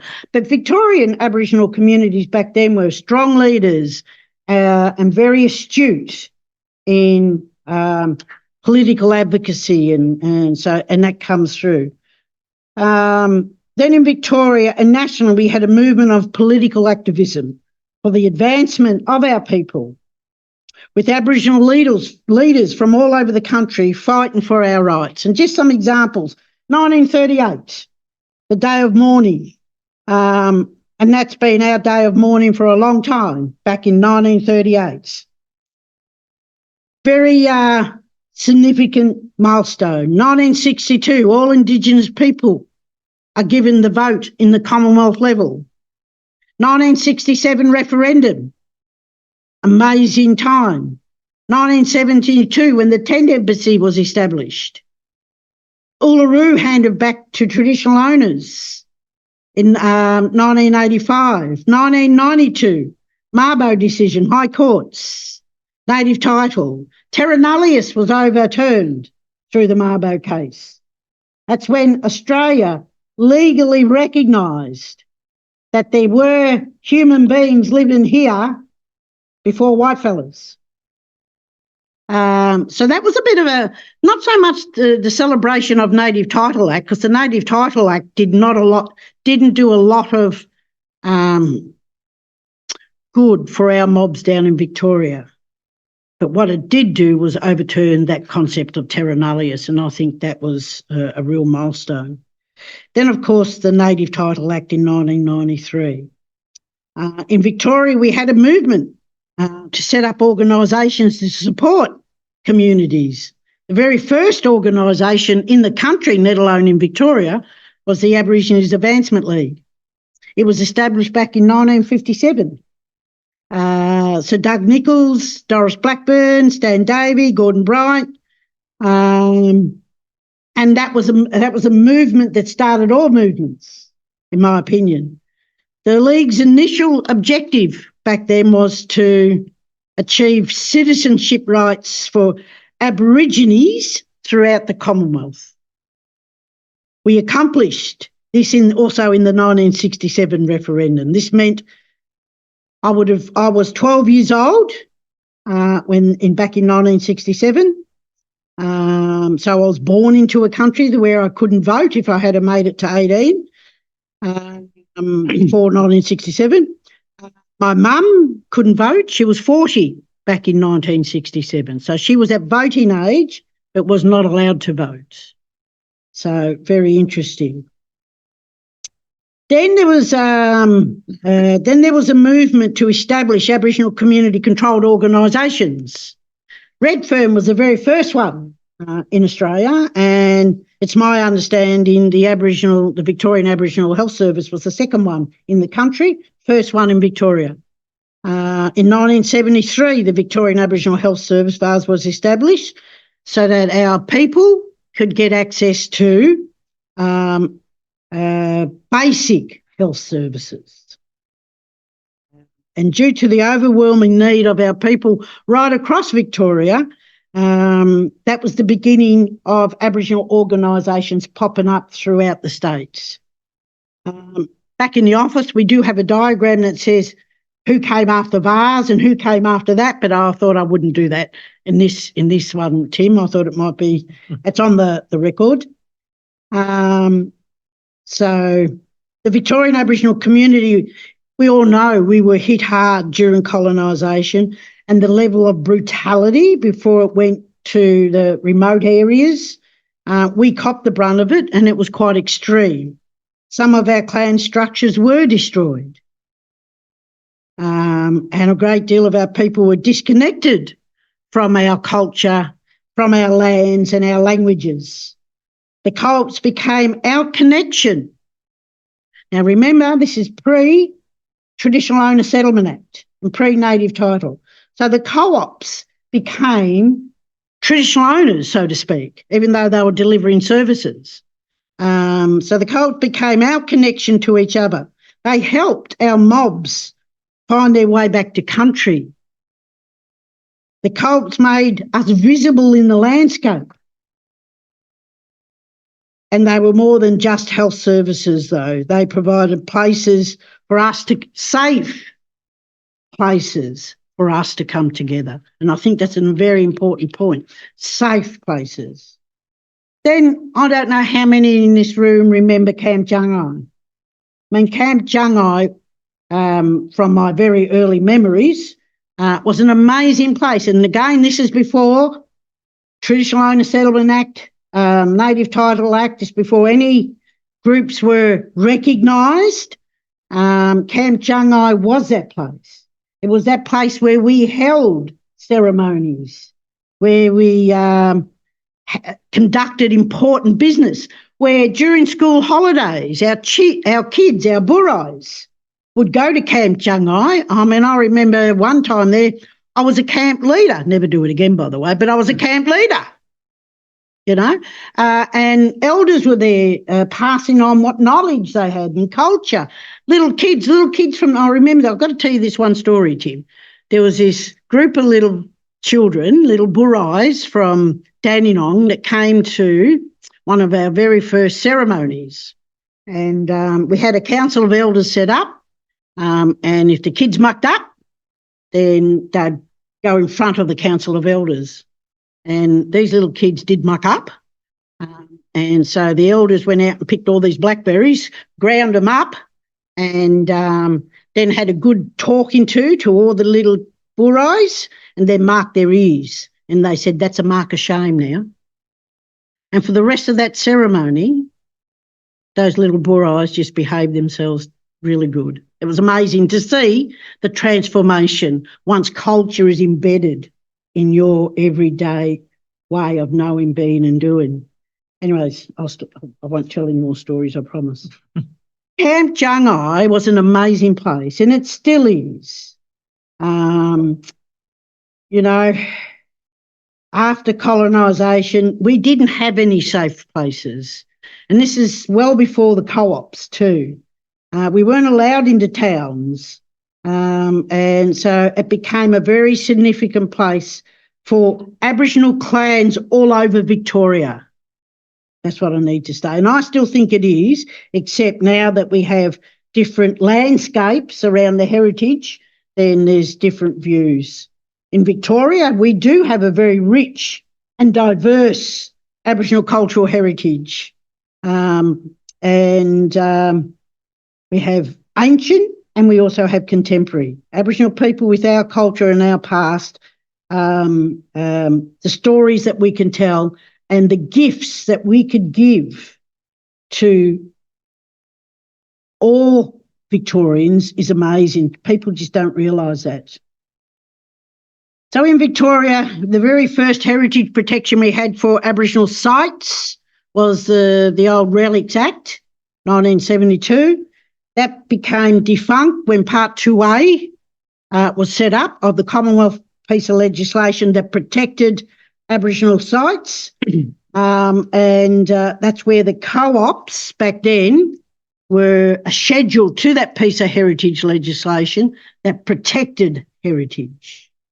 And then, of course, the Traditional Owner Settlement Act came into play in native title, and that then played out as we see the landscape today, which I think is a big improvement. The Victorian Traditional Owner Settlement Act 2010, that provides for an out-of-court settlement to native title. The Act allows Victorian governments to recognise traditional owners and certain rights to Crown land. The Act is very important because it recognises our mob as traditional owners of the land, and that we have cared for and lived on for over 65,000 years plus. It gives us certain rights over Crown land, and land that shouldn't have been taken from us in the first place. Land is about well-being and good health. It can give us the right to have freehold title and to manage land jointly with the state. It's not perfect. There are many problems, but it recognises our rights to land and to have a say in what happens to that land. We must support our traditional owner groups, resourcing them properly to play their fullest part in managing this land. If they are to be partners of the state, they must be resourced as equal partners, and they must be resourced to fully care for country. I'm going to finish off with a little bit of a personal history, Commissioners, and I'm going to finish off this section with a poem, if that's okay. Okay. Now, a lot of you sitting around this table already know me and know my history. I don't know about the rest of you in the room, but this is a bit of a potted history. My mother and my grandmother, they also could not own land. And the only source of employment that they could get as Aboriginal people were either in flax mills or seasonal picking. Their education attainment was, if they had it, was primary school level. So the struggles they faced as Aboriginal women was enormous in the era that they were born. My mother couldn't tell me about her culture because her mother was not able to pass on her culture to her. As stated earlier, it was forbidden to pass on our knowledge and our language. But I remember a story that my mother told me about the late Aunty Connie Hart. Aunty Connie used to sneak around on the mission and teach other women how to make traditionally do basket weaving. But if she got caught, she would lose her rations. And back then, that's a big thing, to lose your rations. Growing up with my mum and my brothers and sisters, it was a hard life for all. My mum herself had 10 children. 6 of those children were taken off her and raised in out-of-home care.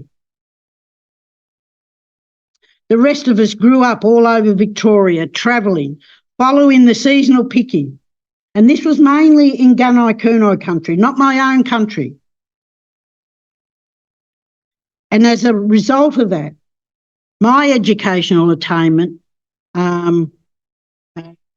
really was halfway through year 7. I don't know what that means today. So I finished primary school because I went to 19 different primary schools. And that was really, really very hard as a young person to go to 19 different primary schools. But I mean, that's only a very rough snapshot. I'm not going to go into a lot more detail about that, but I will finish off this section of my submission, Tim, with a poem. And it's a poem for all our mothers. My mother was born in a time when humanity was absent. My mother was born in a time when it was not safe to be black. Yet there was no turning back. My mother experienced the pain of oppression, and she bore the scars of dispossession. My mother was born in this country where she had no rights as an Aboriginal woman. She could not vote. She could not own land, and she could not practice her culture, and she needed permission to live. My mother felt the pain of discrimination and felt the weight of hate. And yet my mother survived to be a strong Aboriginal woman. It is because of her I can. Our culture is ancient and our culture is strong, yet we still suffer the wrongs of the past, with tears on the landscape and scars on our heart. Our truth needs to be told. So thank you. Aunty Jill.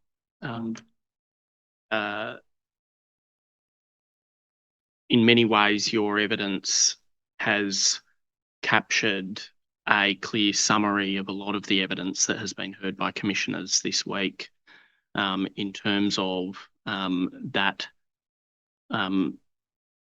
chronological as well as cultural history of Aboriginal Victoria. So thank you very much for that. And an important piece of evidence to finish on for this week. Before I discuss specifically the impacts of land injustice on Aboriginal Victorians' health and well-being, it strikes me that a particular theme throughout your evidence just now, and in particular in reading the letters of Aboriginal women and paying your own honouring to your own mum and grandmother, I'm interested in your reflection on what reading those letters in particular indicates to you about the place of Aboriginal women in Aboriginal society in Victoria. Okay.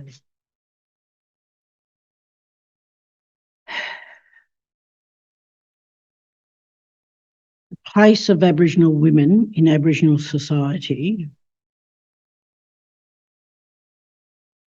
I see Aboriginal women as being staunch, strong people who, often you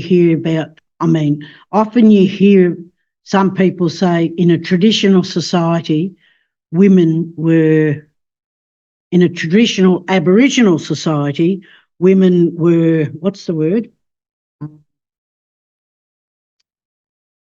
It was the men that had all the power, and it was the men that, well, that's not true. In any Indigenous society, that's really not true. I didn't live pre-contact, but I've heard and read some stories around it. I have seen the strength of Aboriginal women just in my mum. I have seen the strength of Aboriginal women who are no longer with us, but I knew them, and the fight that they fought to survive. Our women were strong, very strong people. And I don't know whether all the men out there are going to get crusty with me with this, but I think I don't know whether we were a lot stronger than our men. I think there's different strengths.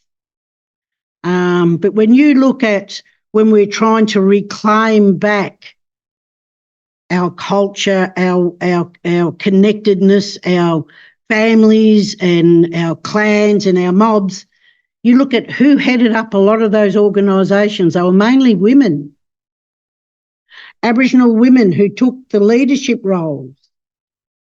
You know, and I've heard some Aboriginal people say, well, in traditional society, they didn't take leadership roles. They took back seats. But that is not correct. Aboriginal men and women had equal status. They just had a division of labour. What that division of labour was. If anything, Aboriginal women had stronger status in the area of nurturing and raising families. But there was, like, if you look at, take, for example, the Māori people. When they were signing the treaty all those 150 years ago, whenever it was, there was one clan that had a chief, and it was a woman, right? And that clan today still has not signed any treaty and did not sign the Treaty of Waitangi because they refused to, simply because the British that were there didn't recognise the female chief. And they said to the clan, she can't sign, pick a man. And they said, no, we won't sign then, and walked away. And still to this day, they've never signed any treaty. Anyways, our people, I believe, in a traditional society, our people were the same. But on colonisation, I've seen the strength of our women who've gone through horrific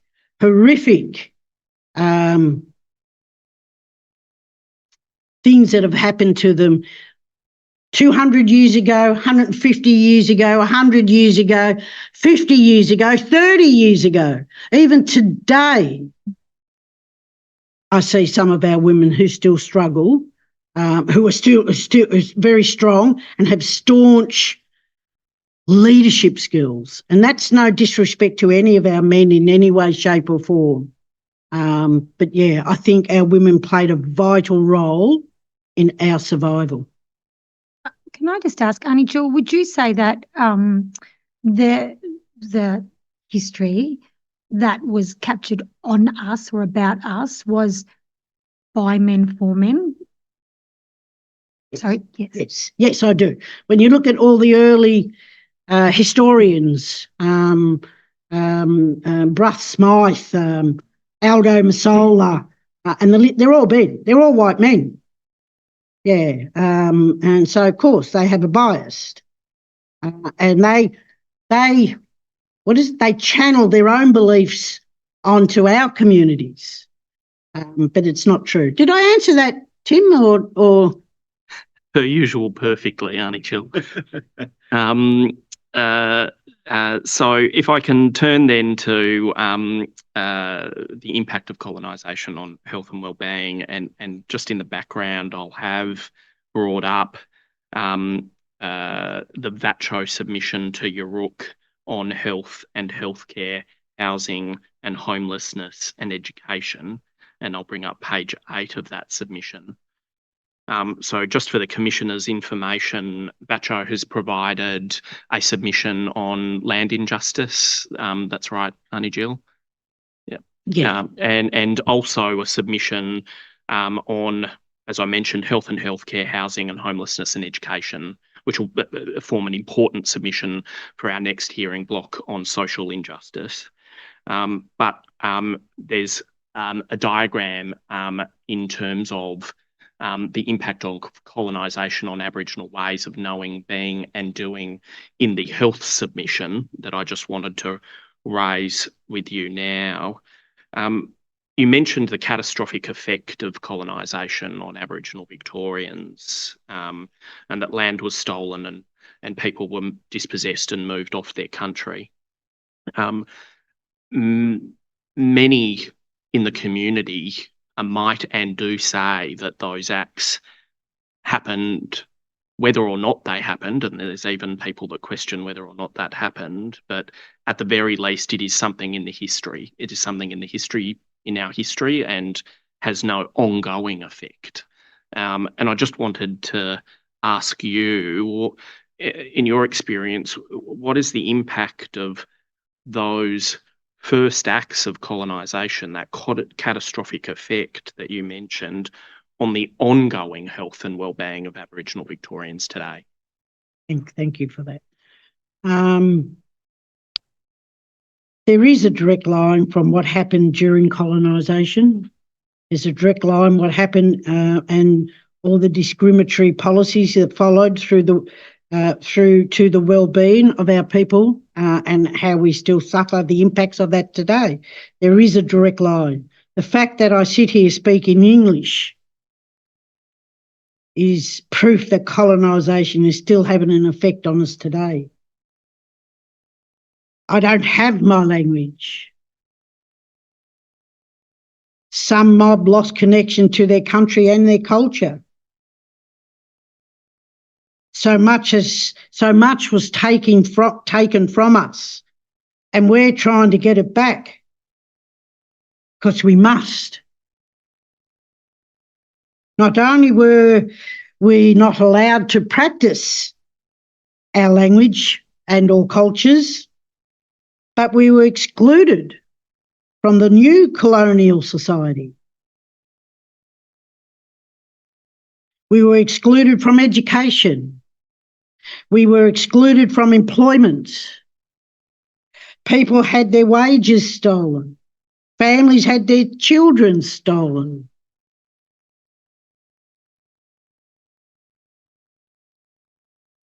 People, women, families were forced onto missions and denied education and employment, and then had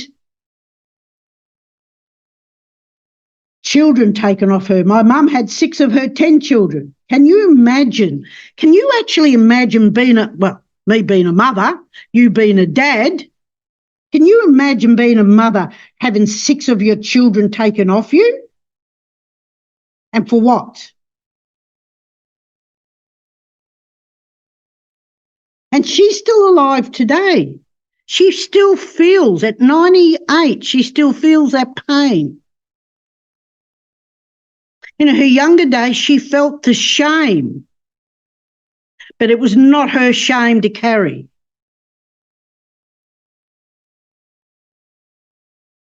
And she gets tormented by that pain. But you multiply what she is feeling by all the people this happened to, all the families who were ripped apart, and all the people who were excluded and discriminated against. The effects of this, all of this, still lives with us.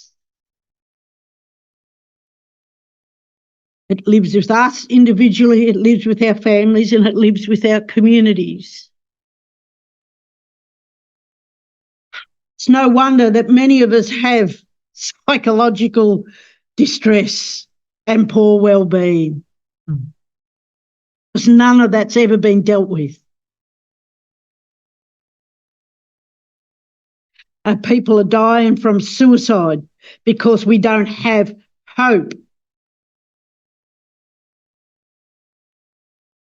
The lack of hope, people don't fully understand the lack of hope in one's life.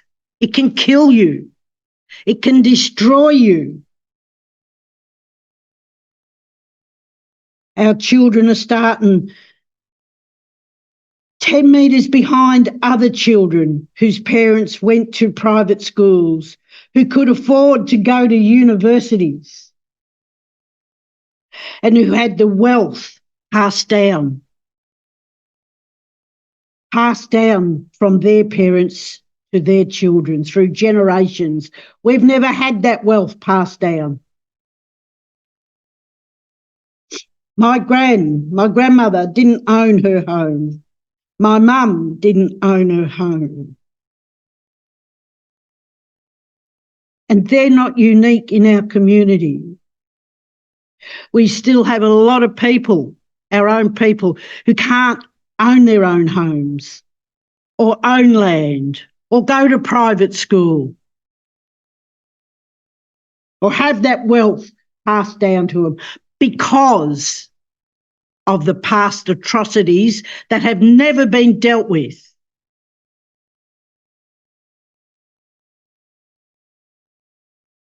I would like to talk about racism. I've heard people say it's not as bad as it was. I don't know about that. Maybe that's true, I don't know. I don't think so. I haven't experienced racism today, but I have experienced it many, many times throughout my life. That still lives with me today. And that's the same for all Aboriginal people. It's not as if we can wake up and think, oh, nobody's been racist to me today, so everything is fine. And the last 200 years is forgotten. Unfortunately, that's not how it works. But let's be clear about this. Racism does make you sick. The impacts of racism makes you unwell.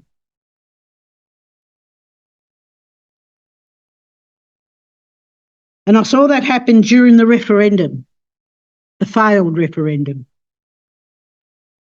Our VACCHOs, our organisations had graffiti painted on their signs. They had multiple crank calls every day. Our mob are too scared to wear T-shirts that identify them as Aboriginal because of the abuse they get. I can take off my Aboriginal T-shirt and I can blend in.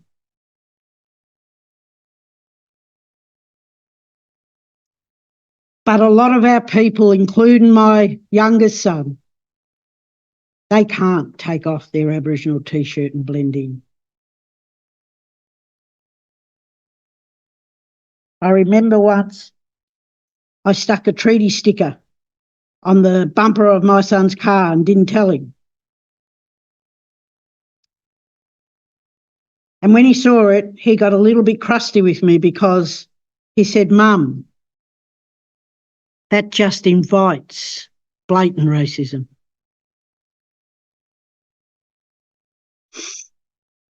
This is Victoria today, but it started 250 years ago, Tim.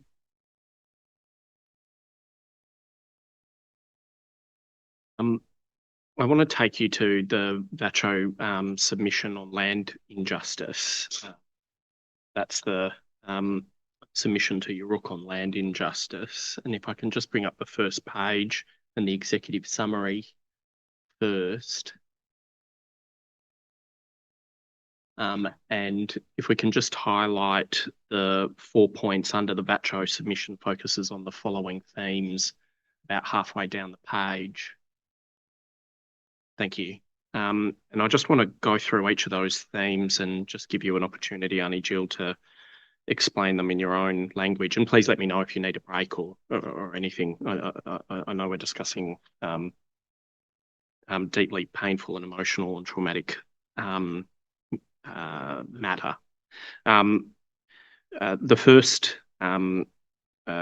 theme is that Victorian Aboriginal people's cultural identity, health and well-being is deeply rooted in enduring connection to country. And I know you've already touched on it, but I just wanted to give you an opportunity to tell the commissioners what is so important about that correlation or relationship between health and well-being and country. Okay, I'm trying to think of a real live story that I can tell you to illustrate that.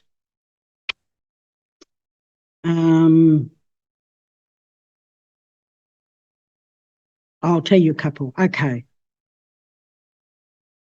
There's an elder and her name is Aunty Melba Johnson. And about 30 years ago, she said to me, she said, Jill, if we do not grow our burais strong in culture, then they will not have the necessary weapons to fight what's coming their way, to put it like that. That's not her exact quote. But what she was talking about is, if we grow our people, burais, middle-age, youth, elders, all strong in culture, then and connection to country, that's really important. That connection to country is vital for your ongoing well-being. Another auntie, who I won't mention her name, she was diagnosed with cancer. And she had treatment, and she was supposed to have ongoing treatment for her cancer, and she decided not to. She said, I've had enough. I just need to go back to country.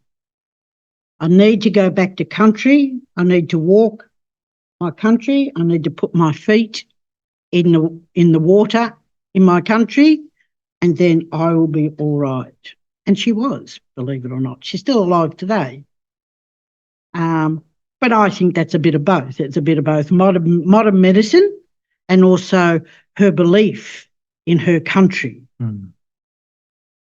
So being connected as Aboriginal people to your culture and your country, it is vital for your ongoing well-being and strength. For our children, if they're strong in that, they can deal with anything that life throws at them.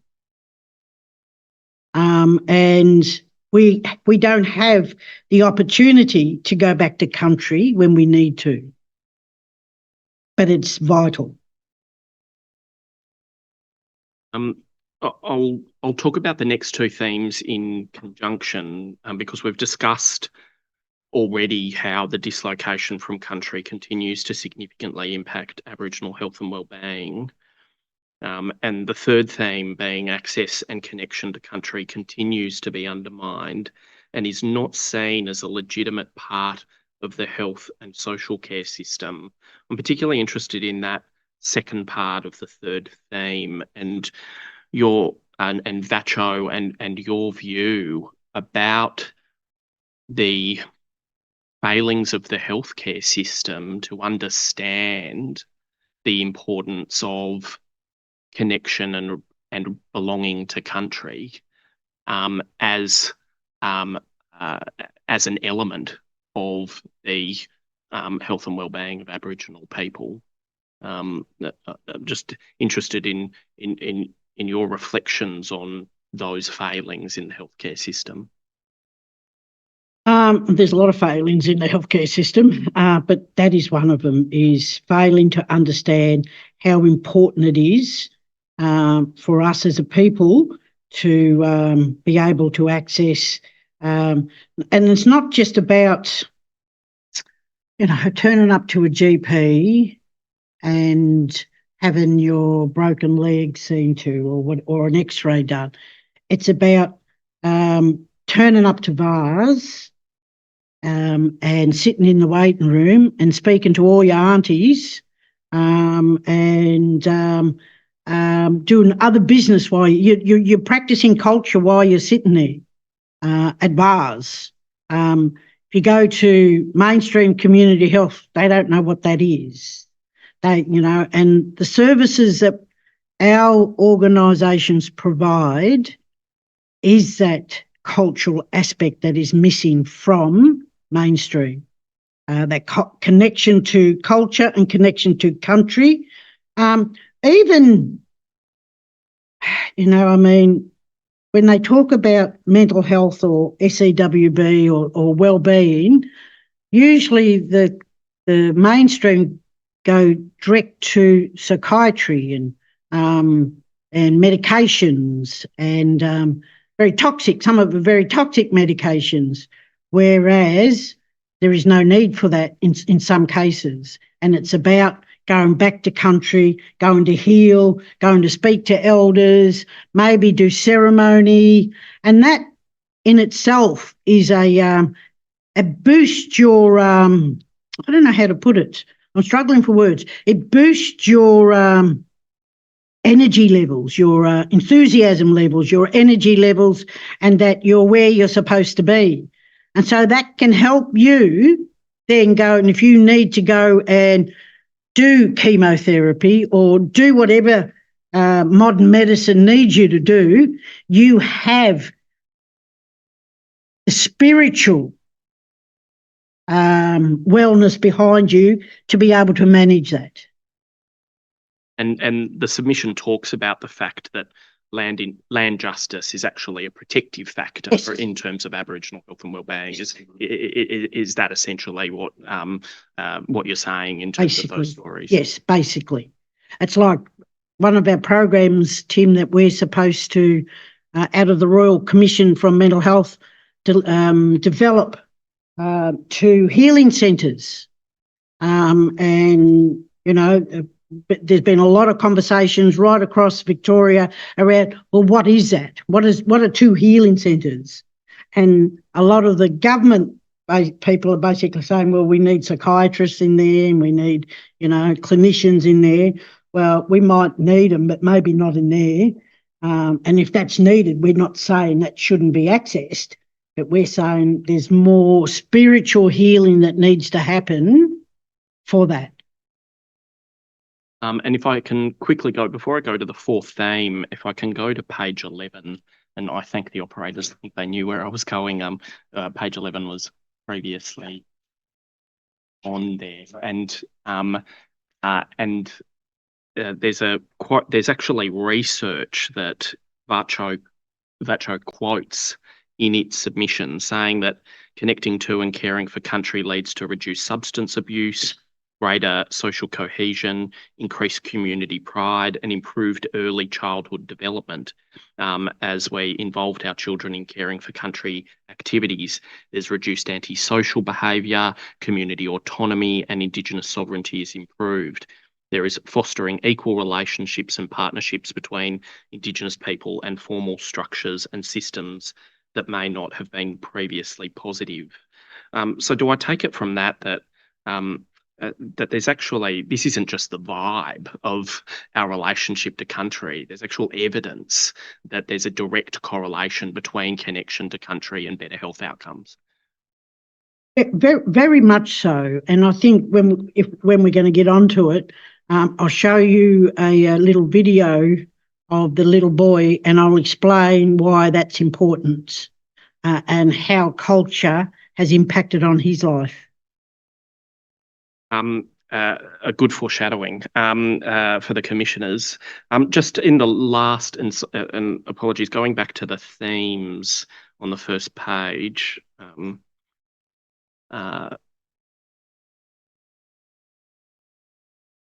in terms of number 4, that VACCHO members lack access to land and this inequity limits and undermines wealth creation and economic stability. I just wanted to understand your view about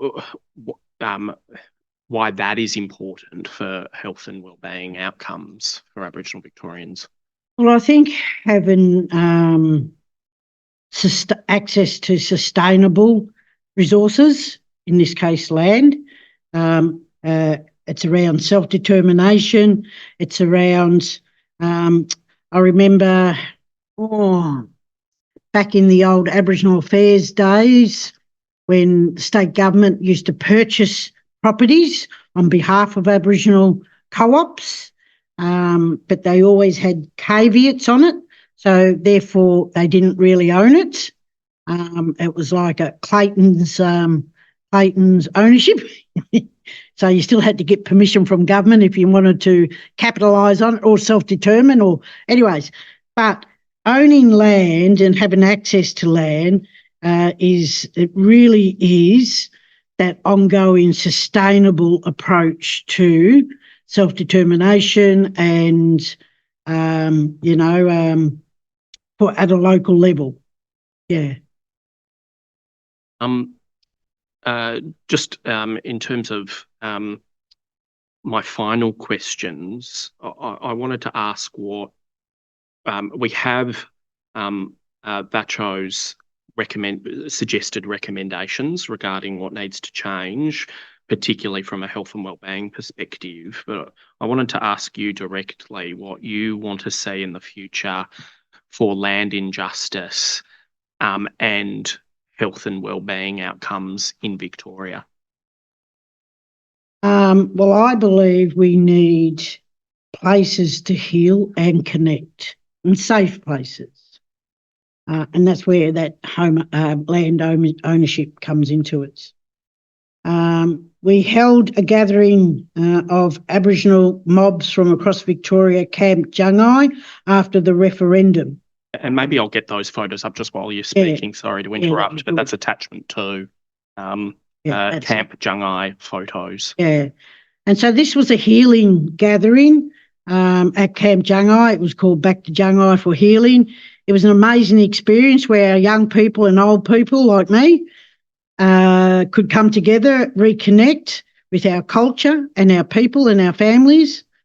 There was a man who attended this, and I won't mention his name, he might be a bit embarrassed, but there was a man in his 70s who wore ochre and painted up for the first time in his life, an Aboriginal man. There were children that attended this forum that used ochre and danced with the dancers, as you can see through those photos. And some of those children have never done that before.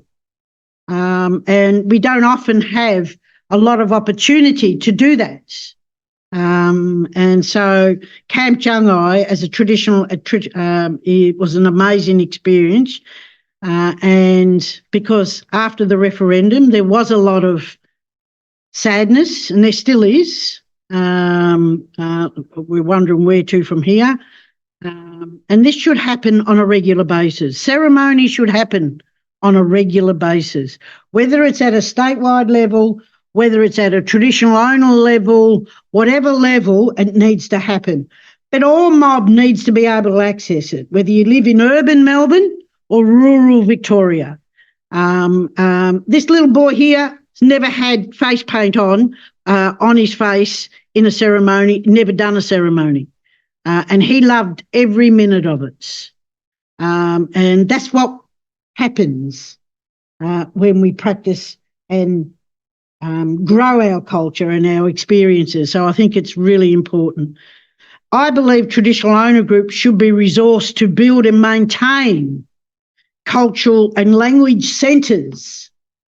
So each TO group, whether it's Wurundjeri, whether it's Gunditjmeri, and the list goes on, they should be resourced to have their centres that maintains their cultures. I mean, here in Melbourne, a lot of little kids go to Greek school. And, you know, there's all these schools out there for different cultures, but not ours. So TO groups should be resourced to maintain that and grow that. And I think that's really important. As well as nourishing our spirit, we need to place the health and wellbeing. We need places of health and wellbeing. Our ACCOs provide these services and need to be supported to own their own infrastructure to enable them to do this. Many VACCHO members are delivering services from infrastructure that they do not fully own or control, and pretty shitty conditions too, I might add. Just look at Dandenong. Dandenong Aboriginal Co-op, been around for umpteen years, and if I was a building inspector, don't record this, I would condemn them. We are allowing our children and our burais and our people accessing infrastructure of that condition. Shame, Victoria, is what I can say. I don't care whether we're in a tight fiscal envelope. Look at Dandenong. I encourage the commissioners to go and have a look at Dandenong. They don't have self-determination. I'm talking about ACCOs now, to expand or build or benefit from their places. We can't have self-determination if we can't make decisions about the place where we serve our communities. We get these brand new hospitals, amazing state of the art, and we've got a health service in Dandenong falling down. Public health services get investment in buildings. Look at the hospitals, look at the mainstream community health, look at our health services, in particular Dandenong. We're left at the bottom of the pile and begging for crumbs. If you've got a good submission writer based in your Aboriginal organisation, you might get money. But if you haven't, you get sweet nothing. Finally, I think we need to embed Aboriginal voices in decision-making. If we're talking about land, then we should embed Aboriginal people in those bodies making decisions and shaping governments. For example, First Peoples Assembly of Victoria should have powers to appoint members to any ministerial advisory committees, appoint board members to the Victorian Planning Authority, appoint board members to VACCHO, appoint members to planning panels that ministers establish. I also think the First Peoples Assembly should sit around the cabinet table. By embedding Aboriginal people in decision-making processes, our voices will always be and will shape Victoria for the future and for the better. If we have endured and we have survived, and I am confident that we will thrive. I want to show you a video of a young Aboriginal boy, who will thrive. And he will thrive because he's connected to his culture and country, even though he's in out-of-home care. So can we have that video on? Yeah, I think it's called Boy Dancing Members Meeting Portland, March.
Future generations.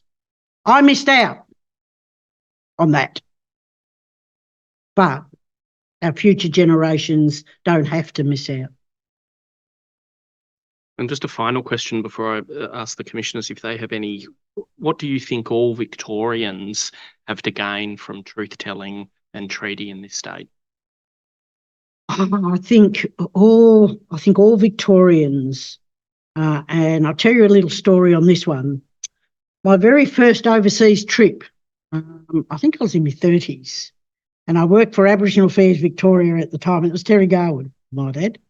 And I got to go to New Zealand, and I worked in Aboriginal heritage, protecting sites, and and I worked worked in there for a long 15 years. But when I went to New Zealand, I saw a different world. I actually saw the Māori culture hit you in the face. It was there, it was visible, even at the airport, Auckland Airport. Culture's embedded throughout. What do we see at Tullamarine? Nothing. When I went to Canada for the first time, their culture, their Indigenous culture, is embedded throughout their airport. The whole building looks like First Nations designs. So, and when I come back here, I thought, what have we got? We aren't even seen. Our heritage is not even seen in the landscape out here in Melbourne. I believe if we're successful in achieving treaties and through the work of Yoorrook, through truth-telling, we can be visible in our own countries. And when you look at other countries around the planet, I did go to Greece, and you see the ancient culture there. I learnt about it in schools, the ancient Greeks and the Egyptians and the Incas. You learn about that in school. And yet we're one of the oldest living cultures on the planet, one of. Does anyone learn about our ancient culture? No. So I believe our cultures, both ancient and contemporary, can be our gift to the rest of the Victorian citizens. I'd love to say it could be our gift to the rest of the Australian citizens. It can be our gift to them. When they go overseas, they can talk about their ancient culture.